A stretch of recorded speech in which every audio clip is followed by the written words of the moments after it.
Just give me a second, make sure everyone's on board and my audio is working okay. Okay.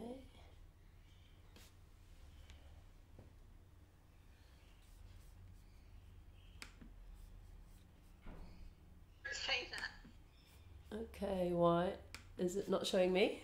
Come on. Ayam Goreng, Nasi Goreng, fried rice and fried chicken. Come on. Jackie M. Okay, that's me. I can see me. Okay, cool. Rightio. Hi guys, Jackie M, and thanks for joining me. If you don't know me, I am a Malaysian-born, Sydney-based ex-restaurateur, and I do these live streams 4 times a week. 3 times it's cooking, 1 time is a campfire stories. All right. So check out my schedule. Having said that, this week I actually am going to have to cancel this Wednesday's broadcast because I'm actually filming on location somewhere else, okay, for another project. But yeah, say hello in the chat. Hey, Cyan, how you doing? That was quick of you to jump on board. And let me just dismiss something here. Okay, cool, right here. Yeah, just let me scroll this down a little bit.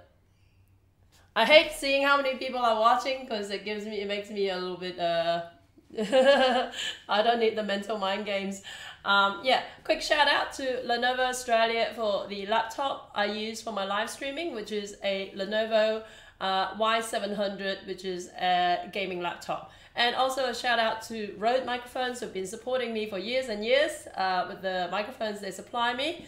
And also, yeah, that's about it. And also I've got some swag that I've been giving away. If you missed my Saturday night broadcast, we gave away 2 Lenovo mini speakers. Just give me a second. Sorry. For whatever reason, I'm getting inundated with messages this morning, so you're going to have to bear with me. They're coming in through WhatsApp, they're coming in through Skype, they're coming in through Facebook messages, but let's try and focus on this. And let's try and roll this up pretty quickly because I'm on the verge of losing my voice and I can't afford to lose my voice for Wednesday. But today, we're going to do something that I have in fact done in a previous broadcast, right? But it was back in the early days when I had like about 2 people watching, so it's worth a doing again. But I am doing simply Ayam Goreng and Nasi Goreng, okay? Goreng, Ayam Goreng means fried chicken, Nasi Goreng means fried rice. And as you can tell, the common denominator is the word goreng, which in Malay or Indonesian just means fried, right? Ayam is chicken, nasi is rice. But I just gotta go and grab my stove. Give me 2 seconds.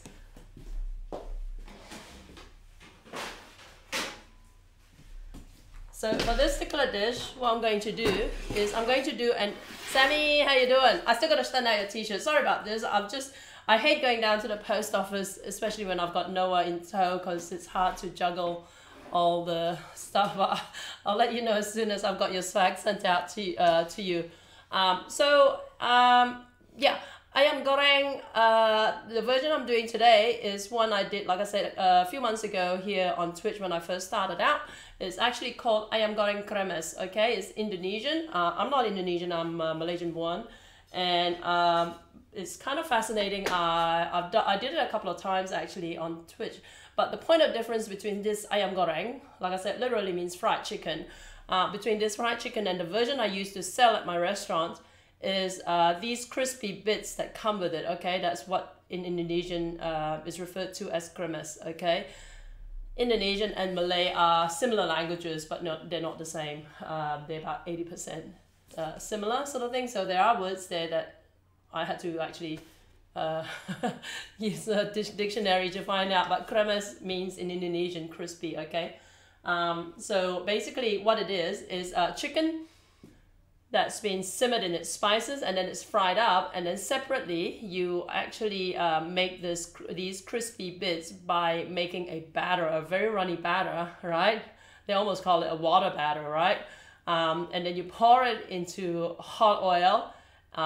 You just got to keep an eye on it, make sure that it doesn't froth over, and then you skim it up once it's crisped up and you sprinkle it over the chicken. So fairly easy. just be careful with the oil. I think I'm going to deploy my sorry, cold. I think I'm going to deploy my air fryer for the second stage with the chicken cooking. All right, so I'll talk a little bit as I go along. Where are my gloves? Okay, gotta come back.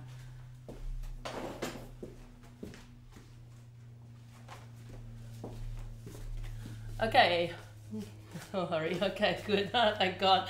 I need very patient people when I send things out.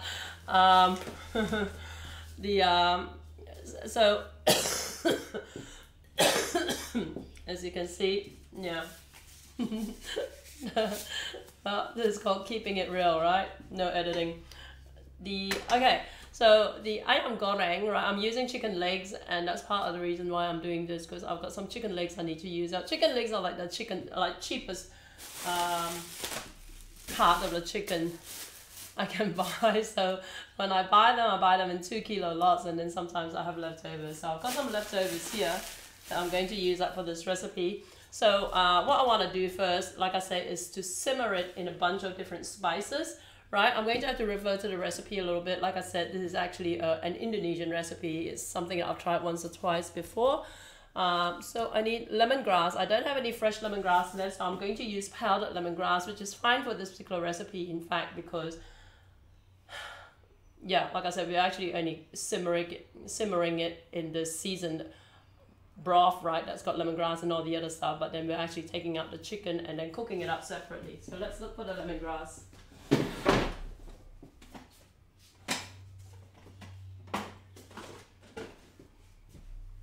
Okay, so the trick with fried chicken, I know a lot of people are a little bit leery about doing fried chicken because it's, you know, there's always this worry. Chicken is going to make you want me to crave it more. It always makes me worry. Just let me check on Discord that actually that people are being notified that I am live. Apparently it's not announcing live. Live, oh, live everyone. There's meant to be a bot that tells everyone when I'm live, but the bot is like always delayed by a bit. That annoys me. So okay, so here's the. I always call these pots. The saucepans to me are ones with handles, but that's just me. So first of all, I want to simmer the chicken, right? Let me just put in a couple of cups of water in here. Is that enough? Maybe a bit more. Okay. So people worry about doing fried chicken because they worry that the chicken doesn't get fried through properly. You know, they worry if the chicken's raw on the inside, or they worry about like overcooking it. This is one way to circumvent it, right? This is how Indonesians do their fried chicken. This is how I used to do my fried chicken back in my restaurant days. Again, this is not my restaurant's recipe. I'll do that another time. But what you want to do, basically, because usually when you do Western fried chicken, you marinate them in all the spices, and then you got to let them sit for a while and whatever. And then you got to cook it and make sure it's at the right temperature, that it's still tender, but that it's cooked through properly. Brad, hey, how you doing? Can't stay, lame-o. Okay, galangal, all right? So you can use fresh ingredients or you can use dried ingredients. In this particular instance, I'm using dried ingredients today, simply because I've got a whole bunch of dried ingredients. So I want, say about a bit of galangal here. I'm just not measuring anything. Galangal is kind of like a part of the ginger family, all right? So putting that in there, and in the meantime I do need some onion. I do need fresh onion for this because I only have dried fried onion, which doesn't really have the juice, the onion juice that I want in this. So let's puree an onion.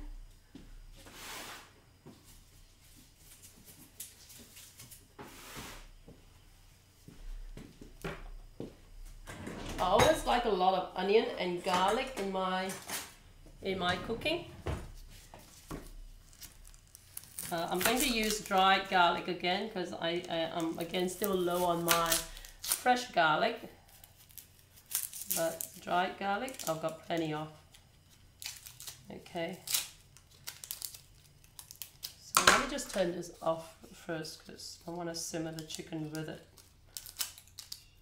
Kind of got ahead of myself a little bit. So what we're going to do, we're going to do the fried chicken first, or we're going to get started on the fried chicken first. And afterwards, we're going to do the fried rice, which shouldn't take long at all. Look, Nasi Goreng literally just means fried rice, right? Nasi is rice, Goreng is fried. By virtue of the fact that I'm using the Malay/Indonesian term for it, it implies that it's Malay or Indonesian style, which basically means that it's got like more of the oomph in it. The Chinese style fried rice tends to be very subtle, but having said that, I'm gonna actually kind of like maybe make it a little bit unusual because I've got some stuff I want to show you guys if we get around to it.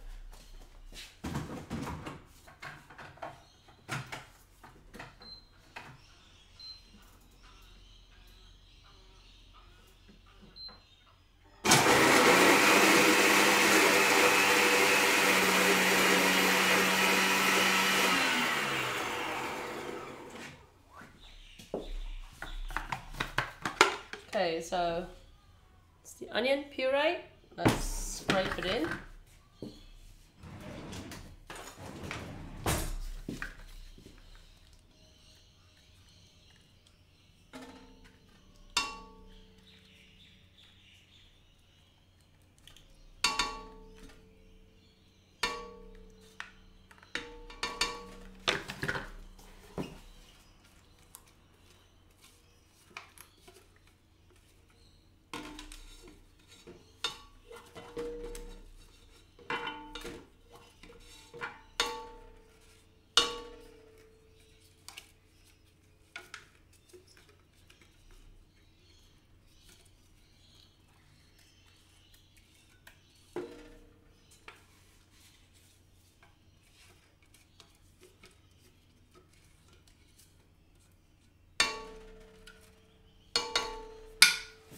Okay, so in goes the onion, and I want some garlic.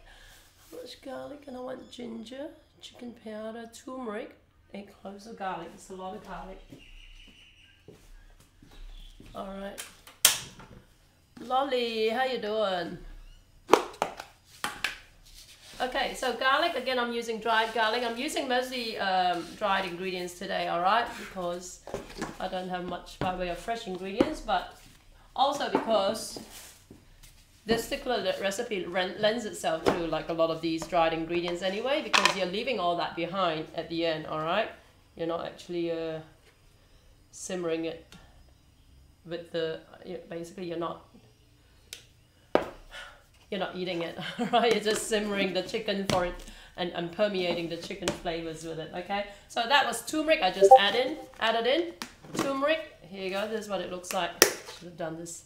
Okay, turmeric is another type of ginger. If you buy it fresh, it looks like an orangey, kind of like gingery looking, like a small orange ginger, and it can stain your clothes, but it's much easier to buy it in powdered form. And the other thing, I usually use fresh lemongrass. I'm out of fresh lemongrass. I'm using powdered lemongrass. All right, all these ingredients you should be able to find at your decent Asian grocery store. All right, in the spice section especially, and I'm gonna go into all these different types of Asian grocery stores in a bit.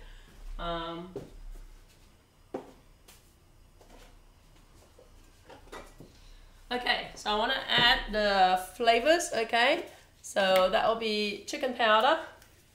You know my chicken powder. You can just put salt instead if you want. Chicken powder is kind of like using stock cubes, right? So it's got a more full-bodied flavor to me. It does have MSG. If you're averse to MSG, then use something else. Sugar, I'm gonna put how much sugar through. Okay, that's enough sugar. Okay, galangal, ginger. Okay, so all these spices that I've just put in, if you can't be bothered getting all these individual spices, just throw in a curry powder. All right, it kind of like does the same thing. Curry powder has other spices in it as well, but in all honesty, when I make my ayam goreng for my restaurant, I actually use curry powder, plus I add other spices to it as well. All right, so there's no fixed rule as to what must go into a fried chicken marinade. This is essentially what it is. It's the marinade, but you're actually cooking the chicken in the marinade. All right, just make sure it's cooked through before you then fry it up. Okay, so in goes the chicken. Just reminded me I should have actually peeled off the skin. Doesn't matter. Everyone has chicken apart from me. Stains your bench too, I found out. Yeah, it does. Turmeric does. Turmeric is notorious for staining, but it's meant to be healthy for you. You know, I don't know if you've seen those whiten your teeth kind of like YouTube videos. You're supposed to kind of rub turmeric on your teeth to whiten them, but I tried it like twice and I'm not... and then I found out somewhere else that it doesn't actually work, but who knows, you know. But yeah, you don't run a big risk of staining everything else when you've got turmeric in your mouth. Alright, so we're gonna simmer this. I've got all of 5 large chicken legs in here. And let's cover it and let it cook away.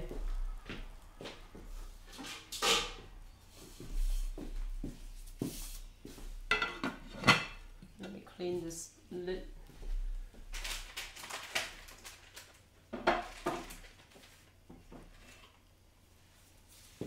It's amazing how dusty this place gets.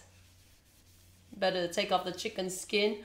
Only because I like this chicken skin crispy. If I were drenching this in flour and then deep frying it afterwards, then the chicken skin could stay on. But if I were just frying it as is, I'm only frying it very, very quickly, so it won't be enough time for the chicken skin to crisp up. And I'm not drenching it in anything, I'm frying it as is. So if I had removed the chicken skin and then separately air fried it, then I would have nice crispy chicken skin. But that's just me, you know. That's because I don't like to bite into rubbery chicken skin. I don't know if anyone else is like that. My voice. Could have been worse. I could have completely lost it, but it's very irritable. So I'm actually just going to grab some honey in the back.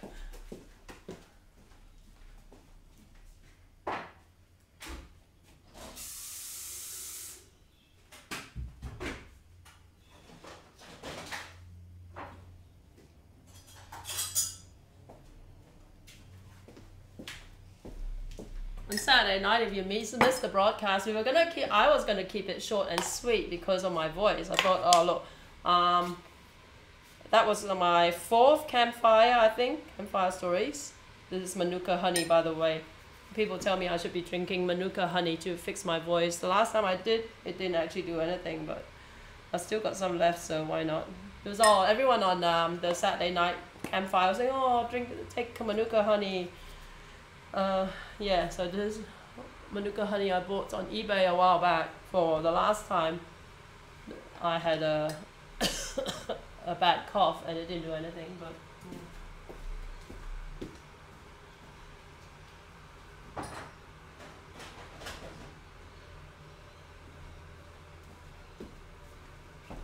okay, so we want to simmer this till it's cooked through. Like I say, it helps confirm that the chicken is completely cooked through before we deep fry it, right? And when we fry it, we're just going to actually quickly like flash fry it, really, in all honesty. I'm thinking maybe the air fryer might, I don't know, well, let's see if it works with the air fryer. Alright, so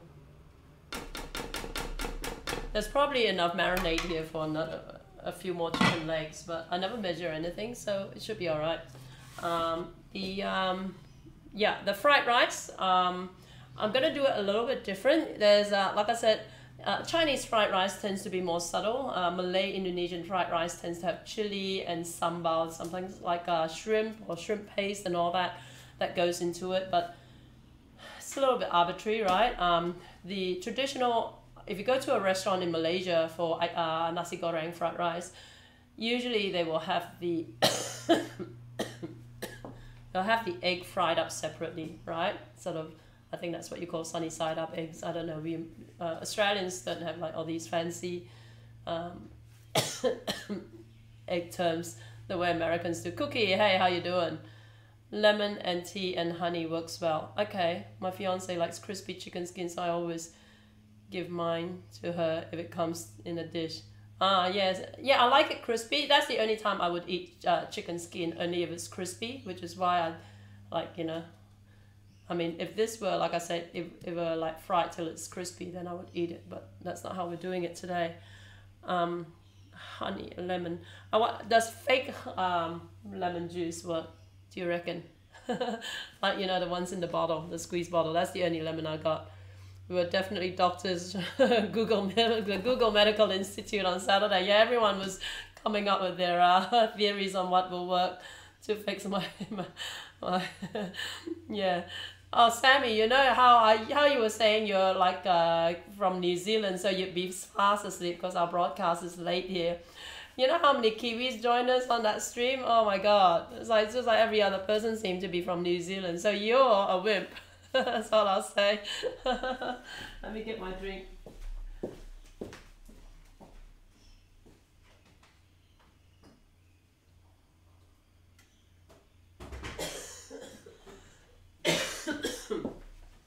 Okay, so this is the honey and hot water. I'm gonna I'm gonna squirt some fake lemon juice in it.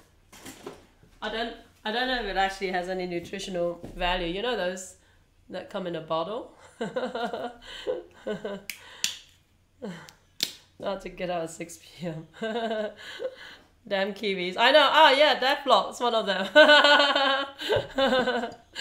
Deathlock, I got your address. So I'll send out your... See? That's what happens when you stay up. You get a chance to win prizes. One of your fellow Kiwis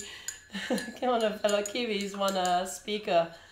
But I'm a little bit inundated like this week, sort of thing. I'll try and get it out this side of this week, but yeah. I'm feeling a little bit snowed under and with my throat the way it is as well. Sleeping on Sundays, I wake up with my house on fire from my kids. I know, right? Yeah. I mean, sleeping in sounds like a good idea, like as long as your kids don't tear the place down. And in fact, Noah punches me if I try and sleep in, so much for that. Okay, so lemon juice, right? Here you go. Okay, so this is simmering. You want to simmer it till it's just cooked, and in an ideal environment, you really want to leave it in the marinade itself, like overnight, right? That's what I used to do in my restaurant. And what you will find, because it's chicken on the bone, you'll find that when it's cooled down, the marinade will actually turn into jelly, right? And usually, what we would have to do when we use it is actually just kind of like use our hands to scrape off the gelatinous marinade off, and then we drenched it in rice flour, and then deep fried the chicken. All right, but we're not actually doing that with this particular batch because there's a different recipe. This is Ayam Goreng, where the crispiness isn't going to come from the chicken itself. It's going to actually come from a separately fried up batter. All right, so let's fry this up a little bit more. And as for Nasi Goreng, naughty Noah, I know. Yeah, no, Noah, like, you know, everyone, oh, he's so sweet, he's so cute. Yeah, not in the morning when he wakes up. It's like, boom, boom. I get pummeled. I stayed out some random time, like 5 a.m. I know, you crazy Kiwis. Oh, this is strong. I think I put too much lemon in it. Okay, so actually, Cookie, while you're here, I actually did plan to make, well, plan as in I thought about making it. That's a bit of a stretch to say I planned. I thought about making the ham chim pang today, actually, because we were talking about this particular kind of like essentially like a doughy snack that we used to love in Malaysia. And then I was like running out of time digging around. I wanted to make the tausa, the red bean paste from scratch, and I couldn't find my bag of red beans. So yeah, next time. best hot drink in the world is turmeric powder, honey, ginger powder to taste, but drink the dregs. Okay. Okay. Are you serious? Because I've got all these ingredients right here. I've got the ginger powder. So I've got the honey and I've got the lemon in here. You don't say anything about lemon. But you think I should, best as in like good for you or as in like tasty? A cookie, no worries. Whenever you get to it, it's fine. Yeah. Like I said, I've just been like really under the weather, and I've been like, yeah, because Cookie knows that I do other stuff as well, like you know, I do a little bit of consulting as well. That takes up my time, and that's why all the Skype messages that come in are, yeah. So like Saturday night, we were saying I'm gonna keep it short because my voice is on its way out, and we ended up having the longest like live stream ever. Like ran for over like 4.5 hours or something like that. It felt like. Okay, this is pretty much done. I'm just going to let it simmer a little bit longer. So let's move this aside and let's talk about the rice. Okay, just give me a second. I'm going to go blow my nose.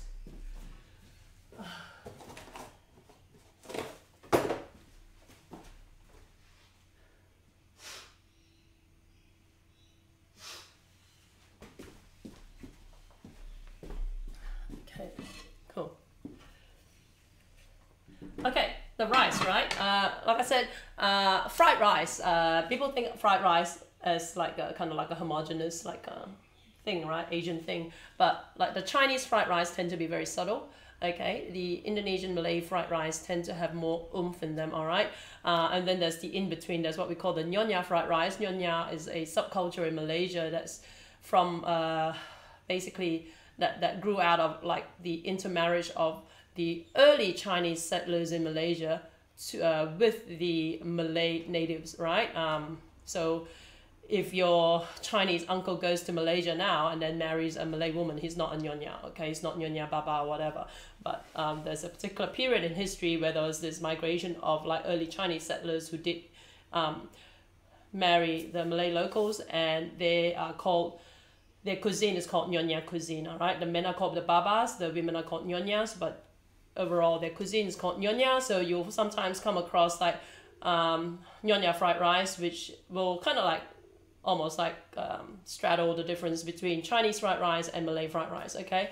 So generally speaking, like there's no hard and fast rule. Generally speaking, a Malay fried rice either serves their fried rice with omelette, right? Like thin strips, or they serve them with like an egg, fried, like just fried egg, like sunny side up. The Chinese fried rice generally scramble the egg in with the rice, all right? And the Nyonya fried rice actually does the omelette thing.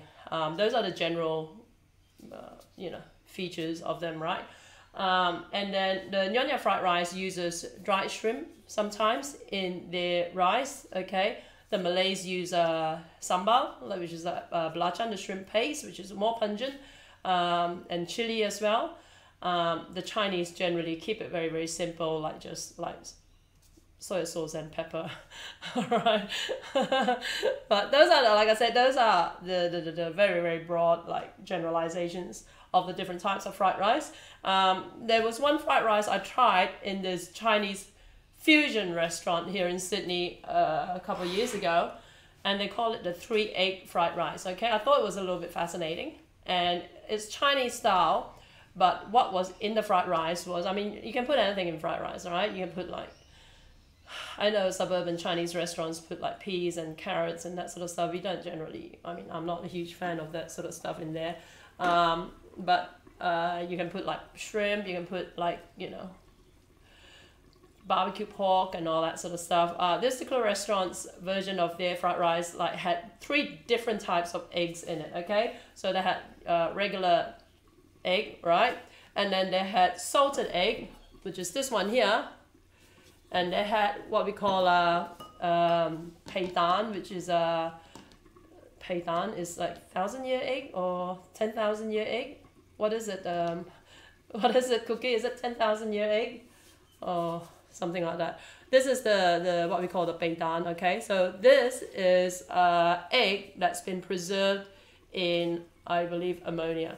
Salted egg is just egg that's preserved in salted water, all right? My mom makes salted egg now and then, and essentially it's just kind of like And traditionally we use duck egg, but duck egg is hard to get in Australia, so we use regular chicken egg. The reason they use duck eggs because they're larger and they've got larger yolks, right? Because the kind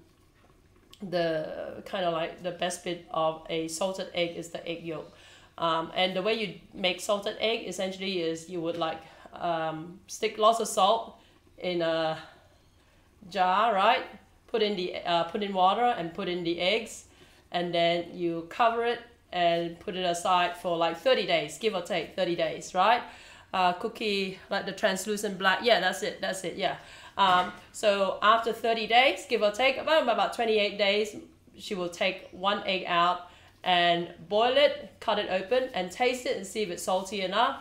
And she'll keep doing it until it hits the point where it tastes like just right to her, at which point she would then like drain out the salt, and that's your salted egg. Okay, you can buy, obviously most people just buy them, all right? So this is your salted egg here. Okay, if you crack it now it will be like runny, but I've only seen a few of them. The eggs with the baby chick cooked alive inside. Oh no, yeah. That's a Filipino thing and a Laotian thing. I can't, yeah, I can't eat that. That grosses me out. No offense to people who like it. Apparently it's a very, you know, is a very delicious delicacy. Balut, that's it. The Filipinos love it. This is the 1,000-year egg, right? Is it called a century egg? Century egg, that's how I got my century egg. So this is the century egg. Salted egg is different from century egg, okay? Century egg tends to look like a gray color. And century egg, you don't actually, like, you know, you can crack it without having the egg go all over. So this is raw century egg, all right? And this is what it looks like. I'm just cracking it up now.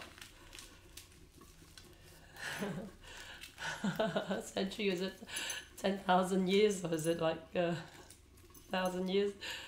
Okay, so this century egg, when you crack it open, it looks black, okay? Like, it looks like a translucent black. And usually the Chinese actually put this in things like porridge, okay? So if you go to Yum Cha in Chinatown, sometimes you see these trolleys that say they've got congee, okay? The Chinese call them porridge, but I think it's technically supposed to be congee, okay? Okay, so this is what century egg looks like, okay? You can see it. It looks like those things from Jurassic Park, don't you reckon? So it's a little bit rubbery, and it looks like it looks a little bit translucent. Okay, let me just cut it open so you can see it. Right. Okay, so it looks like those amber that those dinosaur eggs were in. Okay, so this bit here, like I said, is gelatinous and a little bit translucent. It's amber in color, and the middle bit is like dark gray. Okay, so usually you will have this in Chinese congee. All right, so there's a popular Chinese congee called 配蛋瘦肉粥, which means this egg with lean pork, actually, which is why I don't eat it. So yeah, it's just got a very unique flavor that's hard to describe. But this particular fried rice that I had at that restaurant actually had this egg, salted egg, which needs to be cooked to be cut up, right? Otherwise it'll be runny. Or you can steam it if you want. Just if you only want the egg yolk, you can just steam the egg yolk. And in fact, if you go to like decently stocked Asian grocery stores, in the freezer section, you may be able to find salted egg yolk. All right, they come in takeaway containers, and they're just like about a pack of like about 15 egg yolks, and they'll cost you about $10 or something like that. All right, it's not cheap. It's not cheap, and it's not that readily available because the demand is higher than supply. Okay, but this one, yeah, we're gonna actually just boil this up, right? And then cut it up, dice it up. But essentially it's a fried rice that has these three types of eggs just kind of thrown in together. So I might try that. But I'm going to actually, and it's a very subtle, being Chinese, it's very subtle. It just tastes like it's got like pepper and hinge of garlic and like probably chicken powder through it as well, sort of thing. But because I call this Nasi Goreng, I'm gonna make it more, you know, more flavoursome, alright? As in that, like, it will have like some chili in it, and with the regular egg, I'm gonna actually either make an omelette out of it or fry it up whole. Cookie, yeah, salted egg are yolk's pretty expensive. That's what green eggs and ham. Yeah. But yeah, so salted egg, usually, I don't know if it is actually, yeah, this is actually a duck egg by the looks of it, because it's white. Usually the way we tell the difference between duck egg and chicken egg here in Australia is by the color, right? But salted egg yolk, the reason is you can buy it as is because a lot of people nowadays use the salted egg yolk itself in other Asian dishes, and I've done a few like salted egg yolk prawn. You can make a salted egg yolk sauce out of salted egg yolk, right? And that's become a popular sauce for a lot of Chinese dishes of late, probably in the last 15-20 years or so.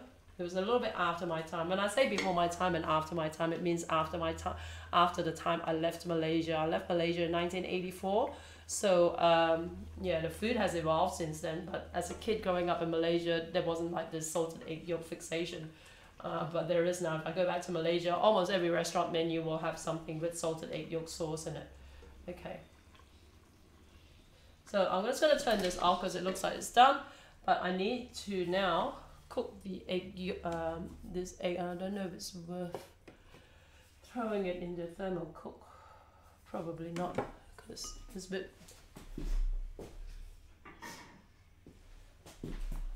I'll just simmer it in some water, I guess, manually.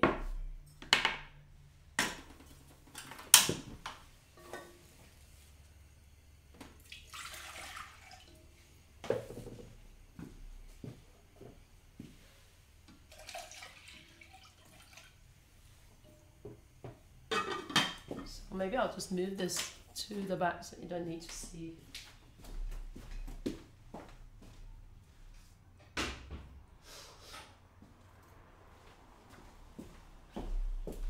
Okay, so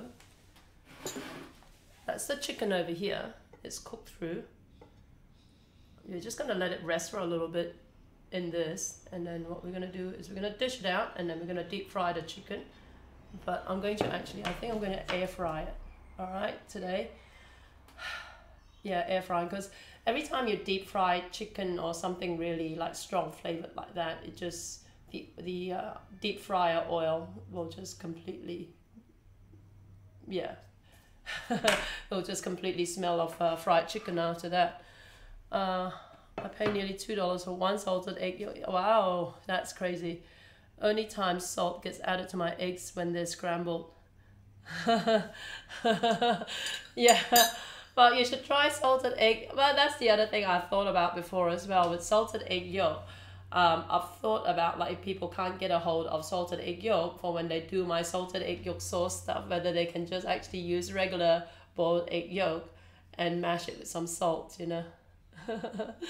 I haven't tried it, but I'm just too lazy. But there's so many different permutations. I'm always trying to think of like what people could do if they couldn't get a hold of this and that sort of stuff. But yeah, if you've got 30 days to spare, you can make your own batch of salted eggs, right? But you couldn't make this yourself at home.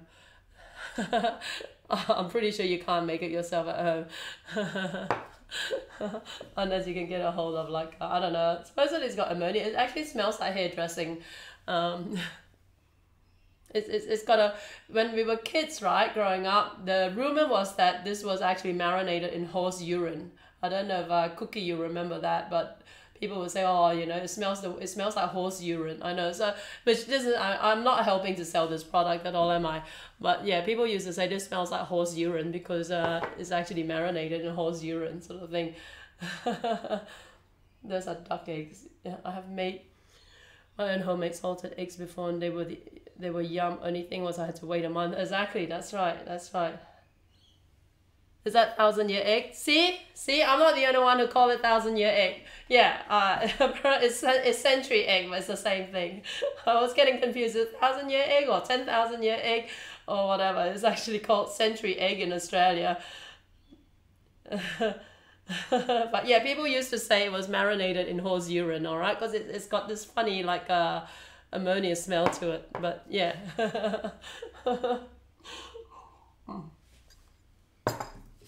Okay, so see the chicken, you see like there's little hints of like a little blood oozing out of it, all right, but don't get stressed out about blood. It'll cook a little bit more because the marinade is still hot, right? But this is how the Indonesians do their fried chicken, all right? It's not how the chicken, it's not how the Chinese do fried chicken, because the Chinese cooking style tends to be all about texture and all about like subtlety and about just barely cooking things, all right? So there's a lot more refinement when it comes to cooking Chinese dishes, in the sense that like there's a lot less give, right? So the Chinese don't pre-cook their fried chicken before they fry it. The Indonesians and Malays do, all right? I think the average Chinese restaurant trained chef would find this a little bit rough, you know. But that's how the Indonesians and Malays do it, because that guarantees that your chicken is fully cooked even before you fry it up, right? But the Chinese, like I say, is all about the silkiness of the meat and all that. So to them, like actually boiling the hell out of it beforehand will kind of like roughen the texture a little bit before you fry it up. But it's just a cultural thing. Do you like eating organs and things? I like eating cow organs. Like there's a Chinese, I like eating chicken hearts. I know it sounds really cruel, but I like eating chicken hearts. I like eating the cow's organs, like the tripe and other parts. It's not just the tripe, but there's a few other organs. I don't know. In all honesty, I don't know what they are. But there's a Chinese yum cha dish called ngao zap, you know, which consists of all these different organs, essentially intestines and all that, right? Me too. Chicken hearts, right? Yeah, it's a very Asian thing. I actually have a pack of frozen chicken hearts. You know, in all honesty, chicken hearts, I liked it as a kid, right? Because my mom used to cook it. But me, I've cooked it once or twice before, and to me, I don't know whether it's just memory playing tricks on you or whatever, like mom's cooking always tastes better. It's like when you're sharing like a plate of chicken hearts with a family of like 9 kids, then you know, it's a little bit more exciting than if you're cooking for just you and no one. It's like, oh, I've got a big plate of chicken hearts and looks like I'll be eating most of it, you know. I really want to try. I've seen some nice looking organ dishes on YouTube. Even the animals, right? Okay, I draw the line there. Okay, so what are we gonna do? We can do the fried rice, right? Okay, so let's cover this and move this aside. So with fried rice, I'm gonna use some cold rice, right? From my pressure cooker. So this is just some regular jasmine rice. Been sitting in my pressure cooker for about 2 days. It's winter, so it's okay, right? Rice can actually stay out of the fridge in winter for a day or two. Or even more if you're me.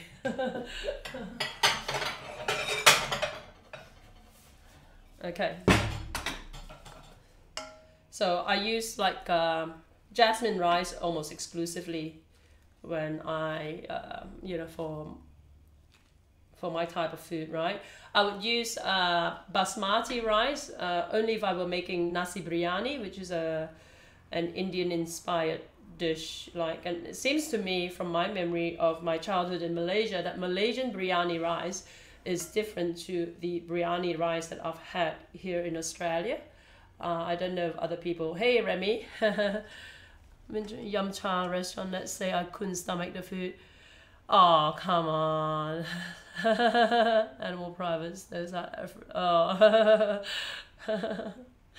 But yum cha, it really depends on what you order. It's quite funny because when I first came to Australia, one of my early jobs, Frankie Horrors, thanks for following. One of my early jobs in Australia was actually working in a yum cha restaurant. So this is the rice, right? Let me get my wok And for cooking fried rice, I want a thin wok, so I'm going to be using my iron wok. Let me grab that.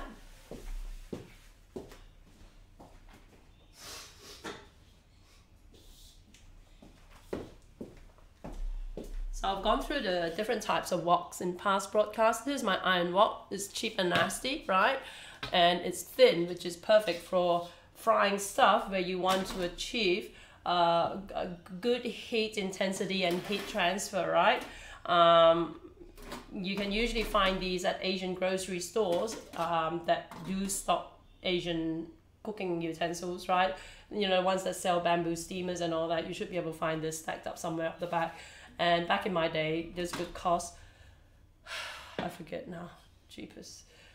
I think this would cost about $16 or something like that, right? And it would not look black when you first buy it. It will look silver, and it's made of iron. Like I say, it's fairly lightweight, right? And it's good for doing stir fries where you want to create almost that charred flavor. All right, that what we call the wok, hey, the breath of the wok. All right. So every time people talk about the wok or the breath of the wok, this is the kind of wok you want to use for cooking it. If you want to cook something, if you want to braise stuff, right, or you want to slowly fry up like a rendang or a curry or something, then you can use a thick, heavy base wok, right? Like the stainless steel wok that you've seen me use as well. Salted chicken eggs are more common. Commercially sold salted eggs, normal the eggs are apparently richer. Yeah, normal duck eggs are meant to be richer. I need oil.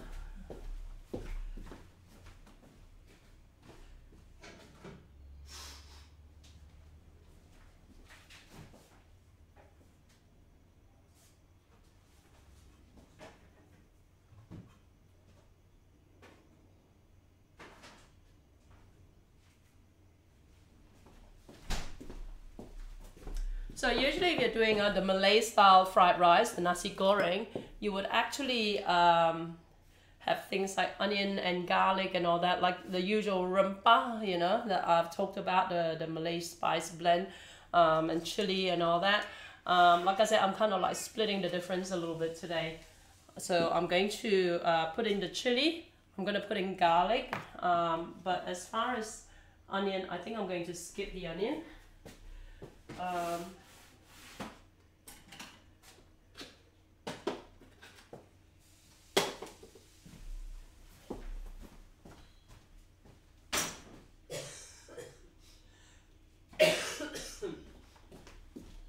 So my duck egg is ready. I found another duck egg, so I'll crack it open. This is raw duck egg. I'll crack it open so you can see what it looks like, alright? So raw duck egg. Oh, shoot, this is off. Okay, this is off. I hope the other one wasn't off. Hang on, let me check.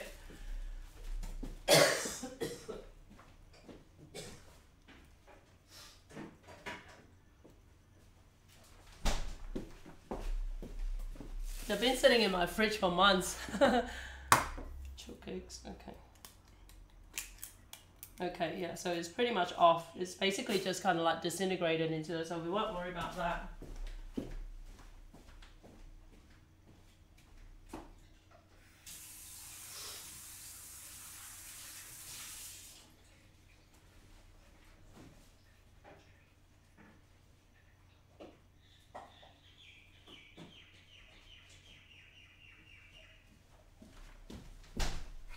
So when you cook fried rice, it's pretty much like, oh, let's see what we've got in the fridge at home, all right? So you can throw in, like I say, you can, like if you've got like a barbecue chicken, you've got some leftover meat, just shred it and then add to that as well. You've got like leftover steak or something, you can dice it up and throw in. You got a can of like, you know, Spam or something, you can dice that up and toss that in as well, all right? So there are lots and lots of different things you can put into a fried rice and nobody's gonna take you to task like that. It's mature duck egg, I know. Let's see. I bet this one is going to look like that as well, where basically what happened was that it's so old that the yolk has kind of like disintegrated and blended in with the white, right? So let's dish this out.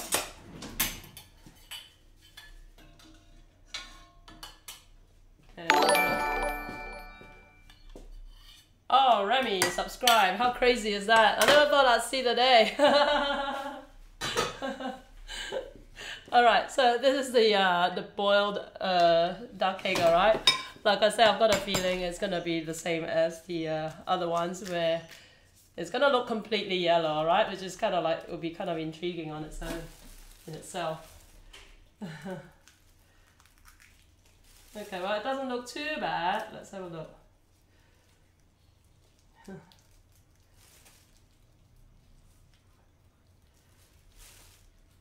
I'm trying to cope with my nose not going haywire. Okay, so it's still a little bit tender, but you can see it, okay? So you can barely make out that the egg yolk is still intact, alright? And the egg white will be quite opaque looking, like more so than your regular boiled egg, okay? I need a knife emote. I know. I know. These Twitch people are so like I don't know if shallow is the word, but these people subscribe just for the sake of emotes. It's quite funny. I need some really awesome emotes, and then I'm laughing. Okay, so this is, like I said, it's going to be a little bit runny, okay, because the egg yolk is still a little bit soft. Because I took it off as soon as it came to a boil. Usually you would, like, if you're boiling egg, you want to, yeah, you want to keep it, like, in the water for a bit after, for about, depending on how firm you want the egg to be. You need to leave it in for, like, 5-10 minutes after you turn off the heat, with the lid on, alright?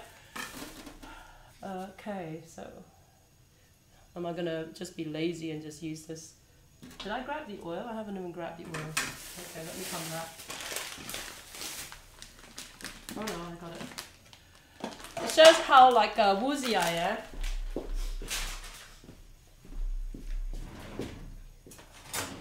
Okay, so let's do this. Fried rice, okay? So we're gonna do the fried rice first, then go back to the chicken. So a bit of oil. When you're doing any frying, don't go crazy with too much oil. You know, if a recipe calls for like 3 tablespoons of oil, don't automatically expect you need to put all 3 tablespoons in at once, alright? So why don't we fry up the regular egg first? And funnily enough, the last time I did this, actually the egg also disintegrated when I cracked it in the wok.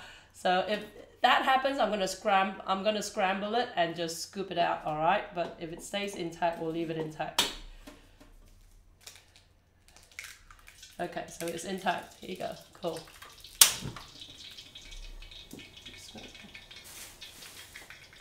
Let me wipe this down.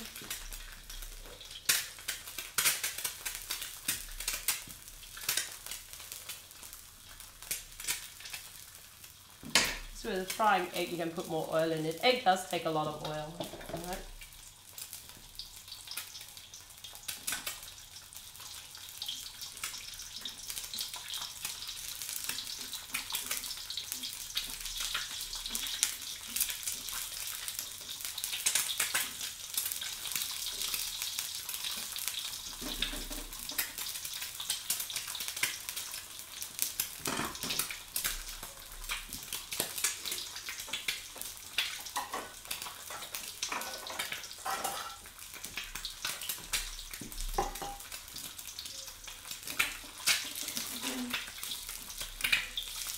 I've got this silicone thinger that doesn't really work very well in a Chinese wok, because in the Chinese wok you really need like something with like a sharp steel edge to be able to scrape the food off properly. It's a little bit frustrating. Woozy, yeah. Okay, I'm just like a little bit like my mind is in 50 different directions because of work related stuff. Okay.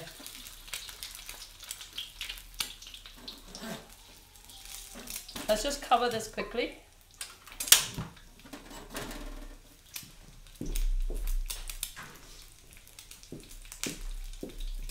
That way I don't have to worry about trying to flip it to cook it properly. What do you mean I just subscribed? You're just doing it so you can respond to Kay's taunting. Okay. So there you go, let's take this off.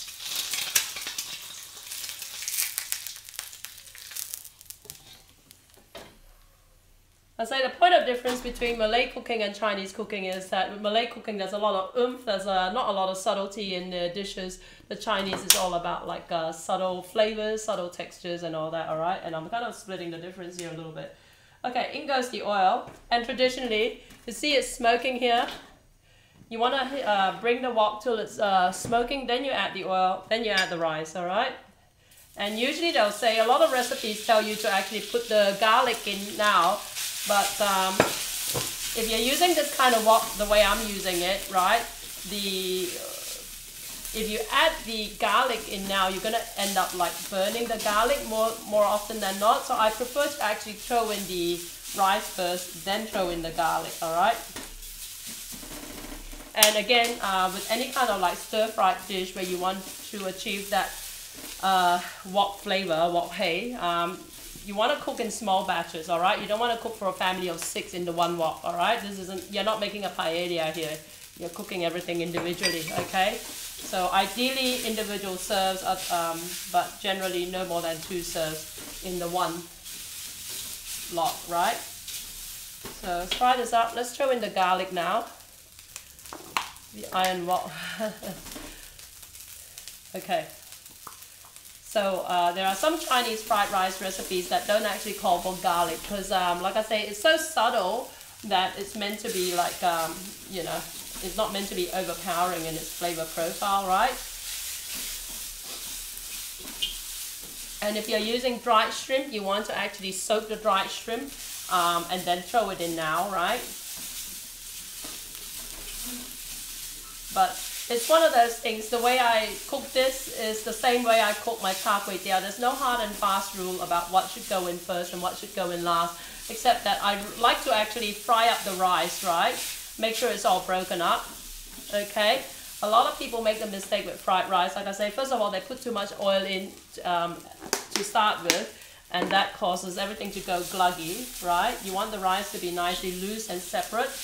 And the other mistake they make is that they put too much of the stuff that can make the rice go gluggy, okay? So you can if you want, but I try and stay away from putting like saucy, starchy stuff in my fried rice, okay? So I don't put like oyster sauce in this. I put very, very minimal like fish sauce or chicken or soy sauce or whatever. I tend to prefer to use like chicken powder and all that sort of stuff, all right? Let's throw in the century egg, right? Let me just cut this up. I should probably use a knife and cut it up. Doesn't matter. So century egg from that restaurant was all diced up. You can barely notice its presence in there, okay? And I'm just going to cut it in and throw it in. And the flavor in itself is fairly subtle, alright? Let's throw another one.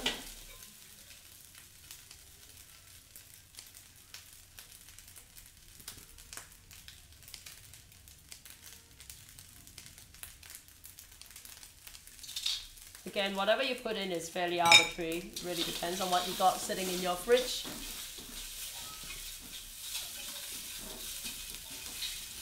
And as far as Asian grocery stores, so let's go with the salted egg. Okay, this is the salted egg. It's a little bit gooey still, but let's put a little bit in there. Cut it into little bits here, right? So Asian grocery stores, right?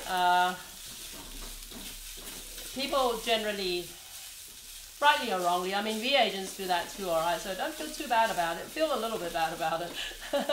But basically Asian grocery stores, what they stock in them really kind of dependent on which communities they cater to and also who actually run those grocery stores, alright?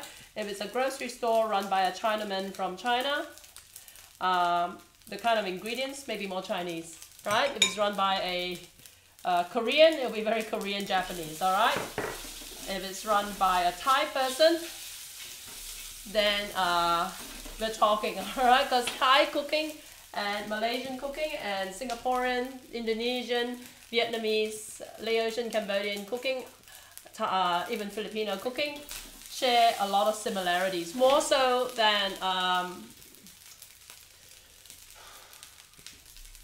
passing here a little bit. Obviously more so than Korean cooking, right? Because there's almost no similarity between Malaysian and Korean food, right? But there's a lot of similarity between Malaysian and Indonesian, Malaysian and some Vietnamese and all that. So we use very similar ingredients. So if you're looking for things like lemongrass, you know, galangal, turmeric and all that, your best bet would be a grocery store that caters to a Southeast Asian community, okay? And by that I mean Vietnamese, Indonesian, Thai. I struggle a little bit with Filipino because the Filipino grocery stores I've come across here in Australia have been a little bit lame. Spiciness. Yeah, spiciness. There's the Malaysian cooking does get some influence from China, all right? So there are some ingredients that you maybe will find in a grocery store run by someone from Hong Kong or that sort of stuff. But generally, if I were, okay, I'm just putting some chicken powder in here, right, okay? Generally, and let's throw in some chili as well. Generally, if I was shopping for ingredients for this, is just chili paste, right? It's got unflavored chili paste. It's not chili sauce from a bottle or anything, though you could use that in theory. All right.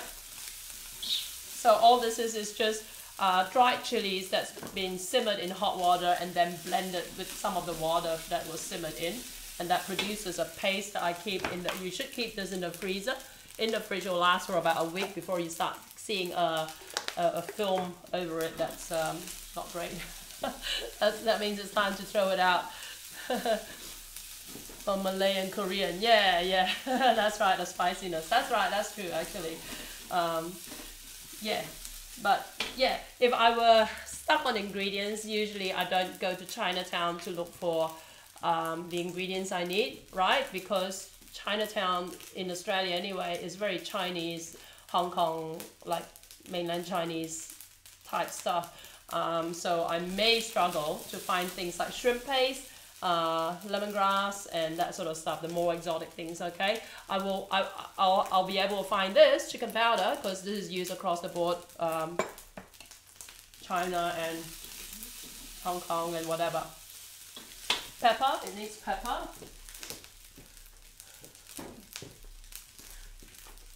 But yeah, I would be like, you know, I know about being stuck with ingredients because for many years my core business was running market stalls all over Sydney, all right?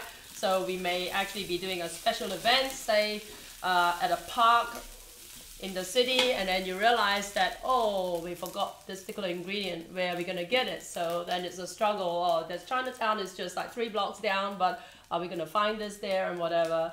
So I've thought through a lot of this, in other words. Okay, so it is a very simple fried rice, right? So it's got your salted egg yolk and it's got your century egg, right? Let's taste test this.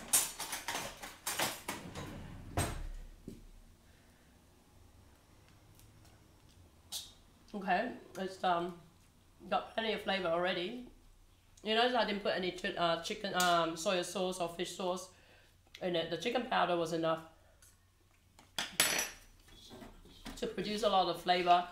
Also, some of the saltiness will come from the salted egg, right? And also the century egg, okay? So it doesn't look particularly glamorous. The version I had at that restaurant had scrambled egg through it, but because we're splitting the difference, we're putting the regular egg on top, all right?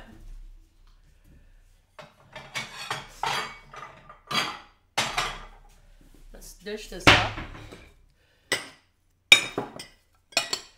Yeah, in all honesty, you know, if you live in Sydney and you go to Thai Town, which is just like kind of like a couple of streets up from Chinatown, I've tried to shop there for certain things and they didn't have it, right? Even though, like as I always harp on about how Thai food is similar to Malaysian, so you should be able to find a lot. And the reason for that is because it's right smack in the middle of the city, Thai Town is. It caters to Thai people albeit Thai people who are here to study, to do their uni studies or whatever. And this particular demographic of young Thai people, they don't do a lot of cooking, all right? So they're not going to be like using shrimp paste a lot and that sort of stuff. So they had certain things, but they were missing a lot of things that I would have thought I would be able to find. So there are these kind of caveats built into all these, right? Jackie, hello. Emotes. Oh my God, she's showing off now. So this is the fried rice with the 3 different eggs, okay? And again, like I said, the ingredients that go into this are fairly arbitrary. This has no meat in it, obviously. So this, and you got the egg and the 3 different types of eggs. And it's got a bit of chicken seasoning as the flavoring agent and some pepper, okay? Pepper, white pepper tends to work really, really well in fried rice. Okay, so let's get on to the chicken. There you go. And what we want to do is, I won't use the swap, I'll use something else.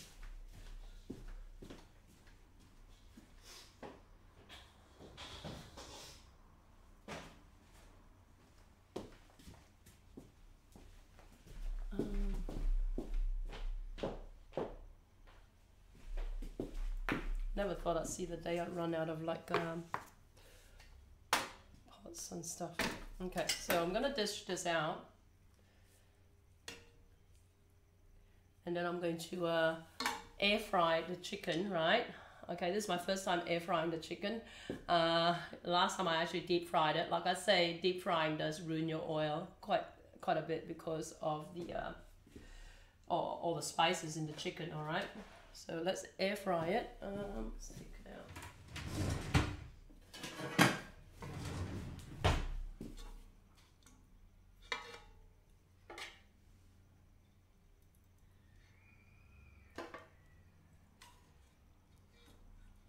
And again, like the kind of spices I put in here were like lemongrass, garlic, onion, ginger, turmeric, and what else was there? Galangal. And the flavoring, like a little bit of sugar and some chicken powder, okay? And you would put more chicken powder in here than you would if you were seasoning like than you were seasoning a casserole, okay? The reason for it is that most of the flavor is gonna remain in the pot, okay? So you want a fairly intense flavor in here, okay? But if you don't have all those ingredients I just mentioned, the lemongrass and all that, right? Just get a packet of like curry powder and replace the ginger, the galangal, the turmeric and all that with just some curry powder. Have curry powder, but still have garlic and onion, okay? And lemongrass would be nice, okay? Because usually curry powders don't actually contain lemongrass. So what you've got left is this, and we're gonna save some of this. But in the meantime, let's try and air fry 2 of these, see how they turn out.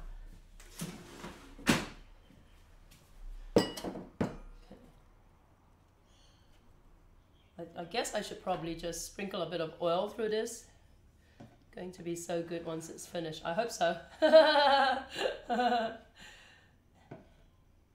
Okay, so let's. This is a kind of like a tip from Cookie, because she's the air fryer expert here. Until a few weeks ago, I've never actually thought about air fryers. Never within my sphere of consciousness, really. Didn't think I needed one. Didn't think I,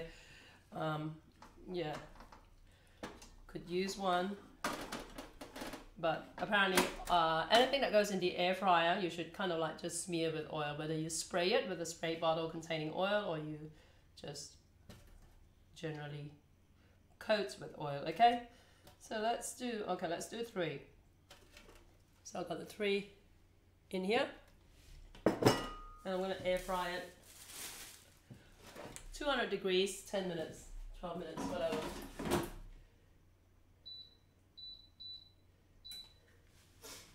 Okay, so off it goes. Now what I want to do is I want to strain out some of this marinade.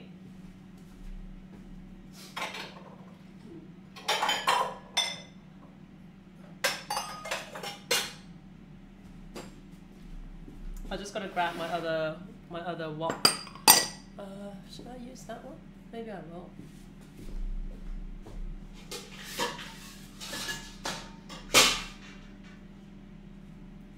Okay, so this is the heavy base wok I mentioned before, alright? So this is stainless steel, heavy base, and this sort of wok you can use for steaming, for braising, but generally, I mean, you look, if you wanted to, you can, right? It's not like you're not allowed to do your stir fries in this, but generally this gives like even heat transfer, but it you know, it doesn't produce that fast, like intense heat that you want to create that char flavor when you're deep frying or when you're stir frying.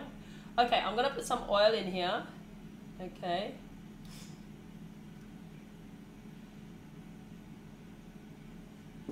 So probably about half an inch of oil. Let's turn it down. I'll turn it off first because I don't want it to overheat. You meant to say yes, it will be, and it's all mine. Yes, it will be, and it's all mine. As I gradually put more and more weight on.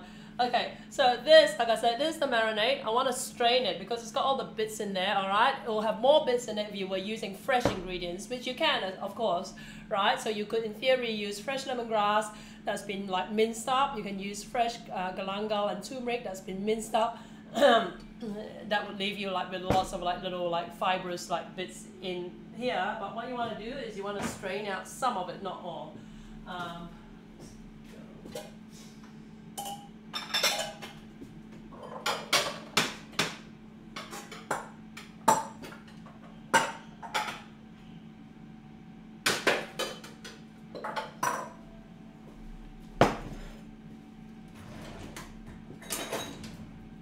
Okay, so I've got a sieve here, fairly fine sieve.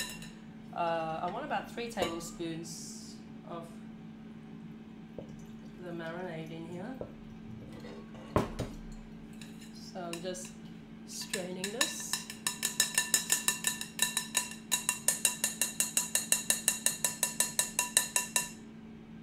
Okay. And you know what? I'm gonna throw it into my thermocouple just to, because I want to add some flour to this, and I'm going to add some water and some coconut milk. Okay, so I've got my coconut cream in here. I'm throwing it here. I need to add a bit more than that.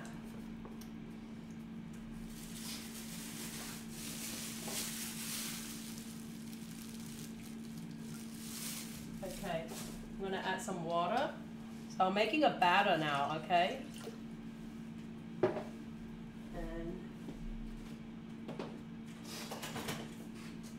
I'm adding some rice flour, okay?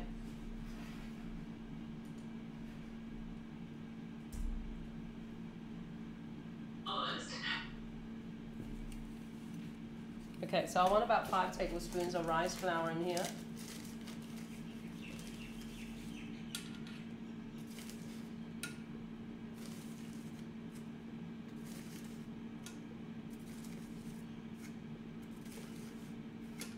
So I'm using a spoon that's not quite tablespoon size. Okay, I'm gonna start heating up the oil in the meantime.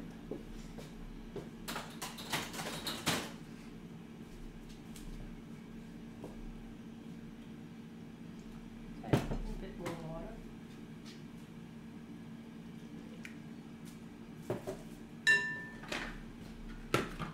Okay, so I'm just blending this to mix it up.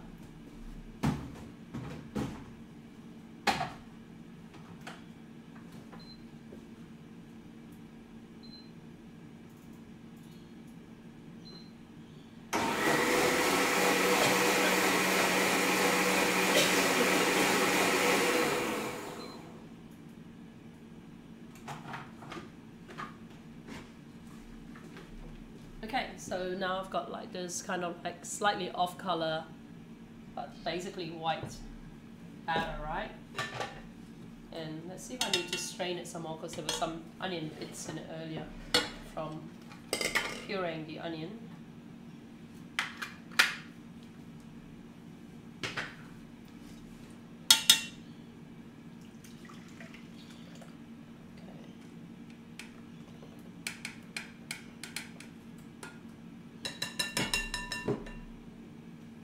rice flour you should be able to find at Asian grocery stores. Any kind of Asian grocery store should have it. It's one of those fairly universal ingredients, right?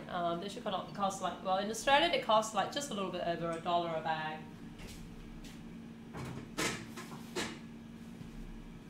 Okay, so I've got this oil that I'm heating up. I'm gonna bring it up to temp. Okay, I've got probably way too much of this exercise. So see how we go. And where's my spatula?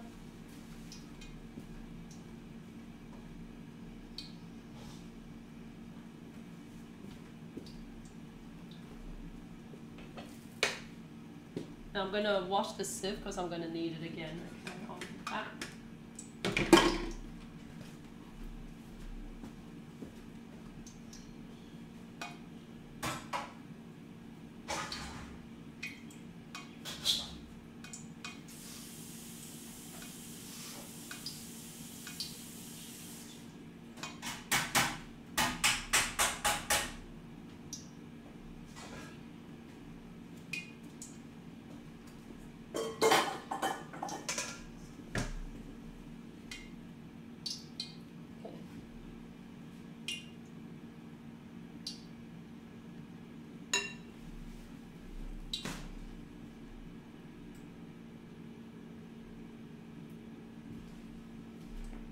Okay, so this is nearly hot enough. We're going to bring it up to temperature before we fry up this. Okay, you got to be careful because this is a fairly runny batter. It's got a lot of moisture in it, obviously, a lot of liquid in it actually.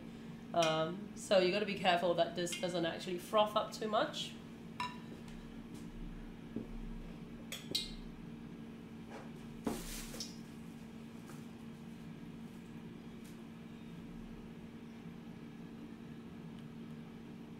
A little bit. Okay, so it's doing it.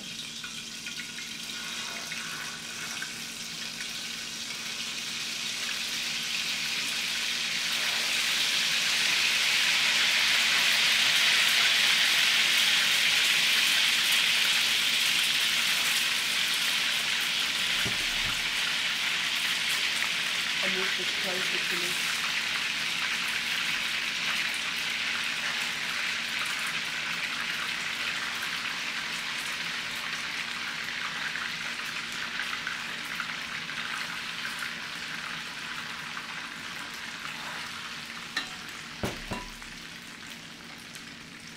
Okay, so we're basically frying the crispy bits that are gonna go with the fried chicken, all right?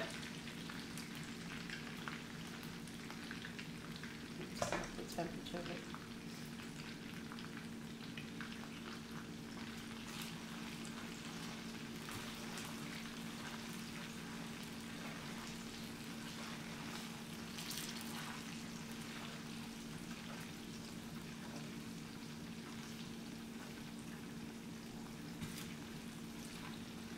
And you want to fry this till it stops bubbling. Or close to it anyway, because it will continue cooking after you take it off the oil for a bit.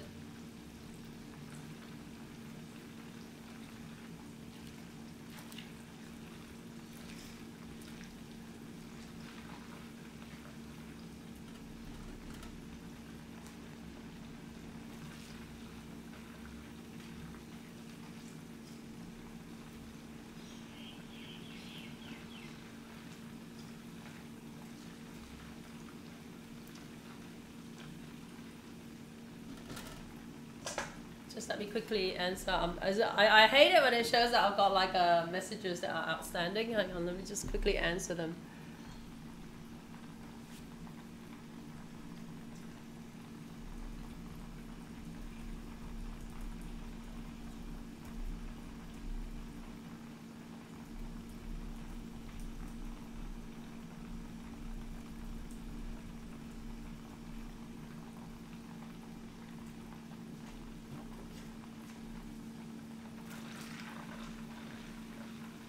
Every time I use this dinky little camping stove, I'm like, okay, I must be running out of gas, but I'm not. It's just really slow.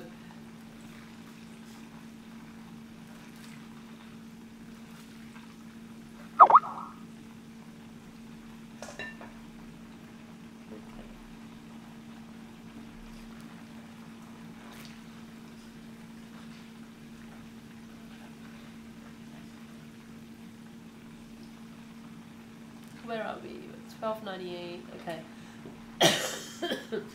So basically, with the giveaways, well, I'm waiting for the Rode microphones to arrive, right? Rode has agreed to supply me with 10 of their super duper video me microphones that are on their way to me.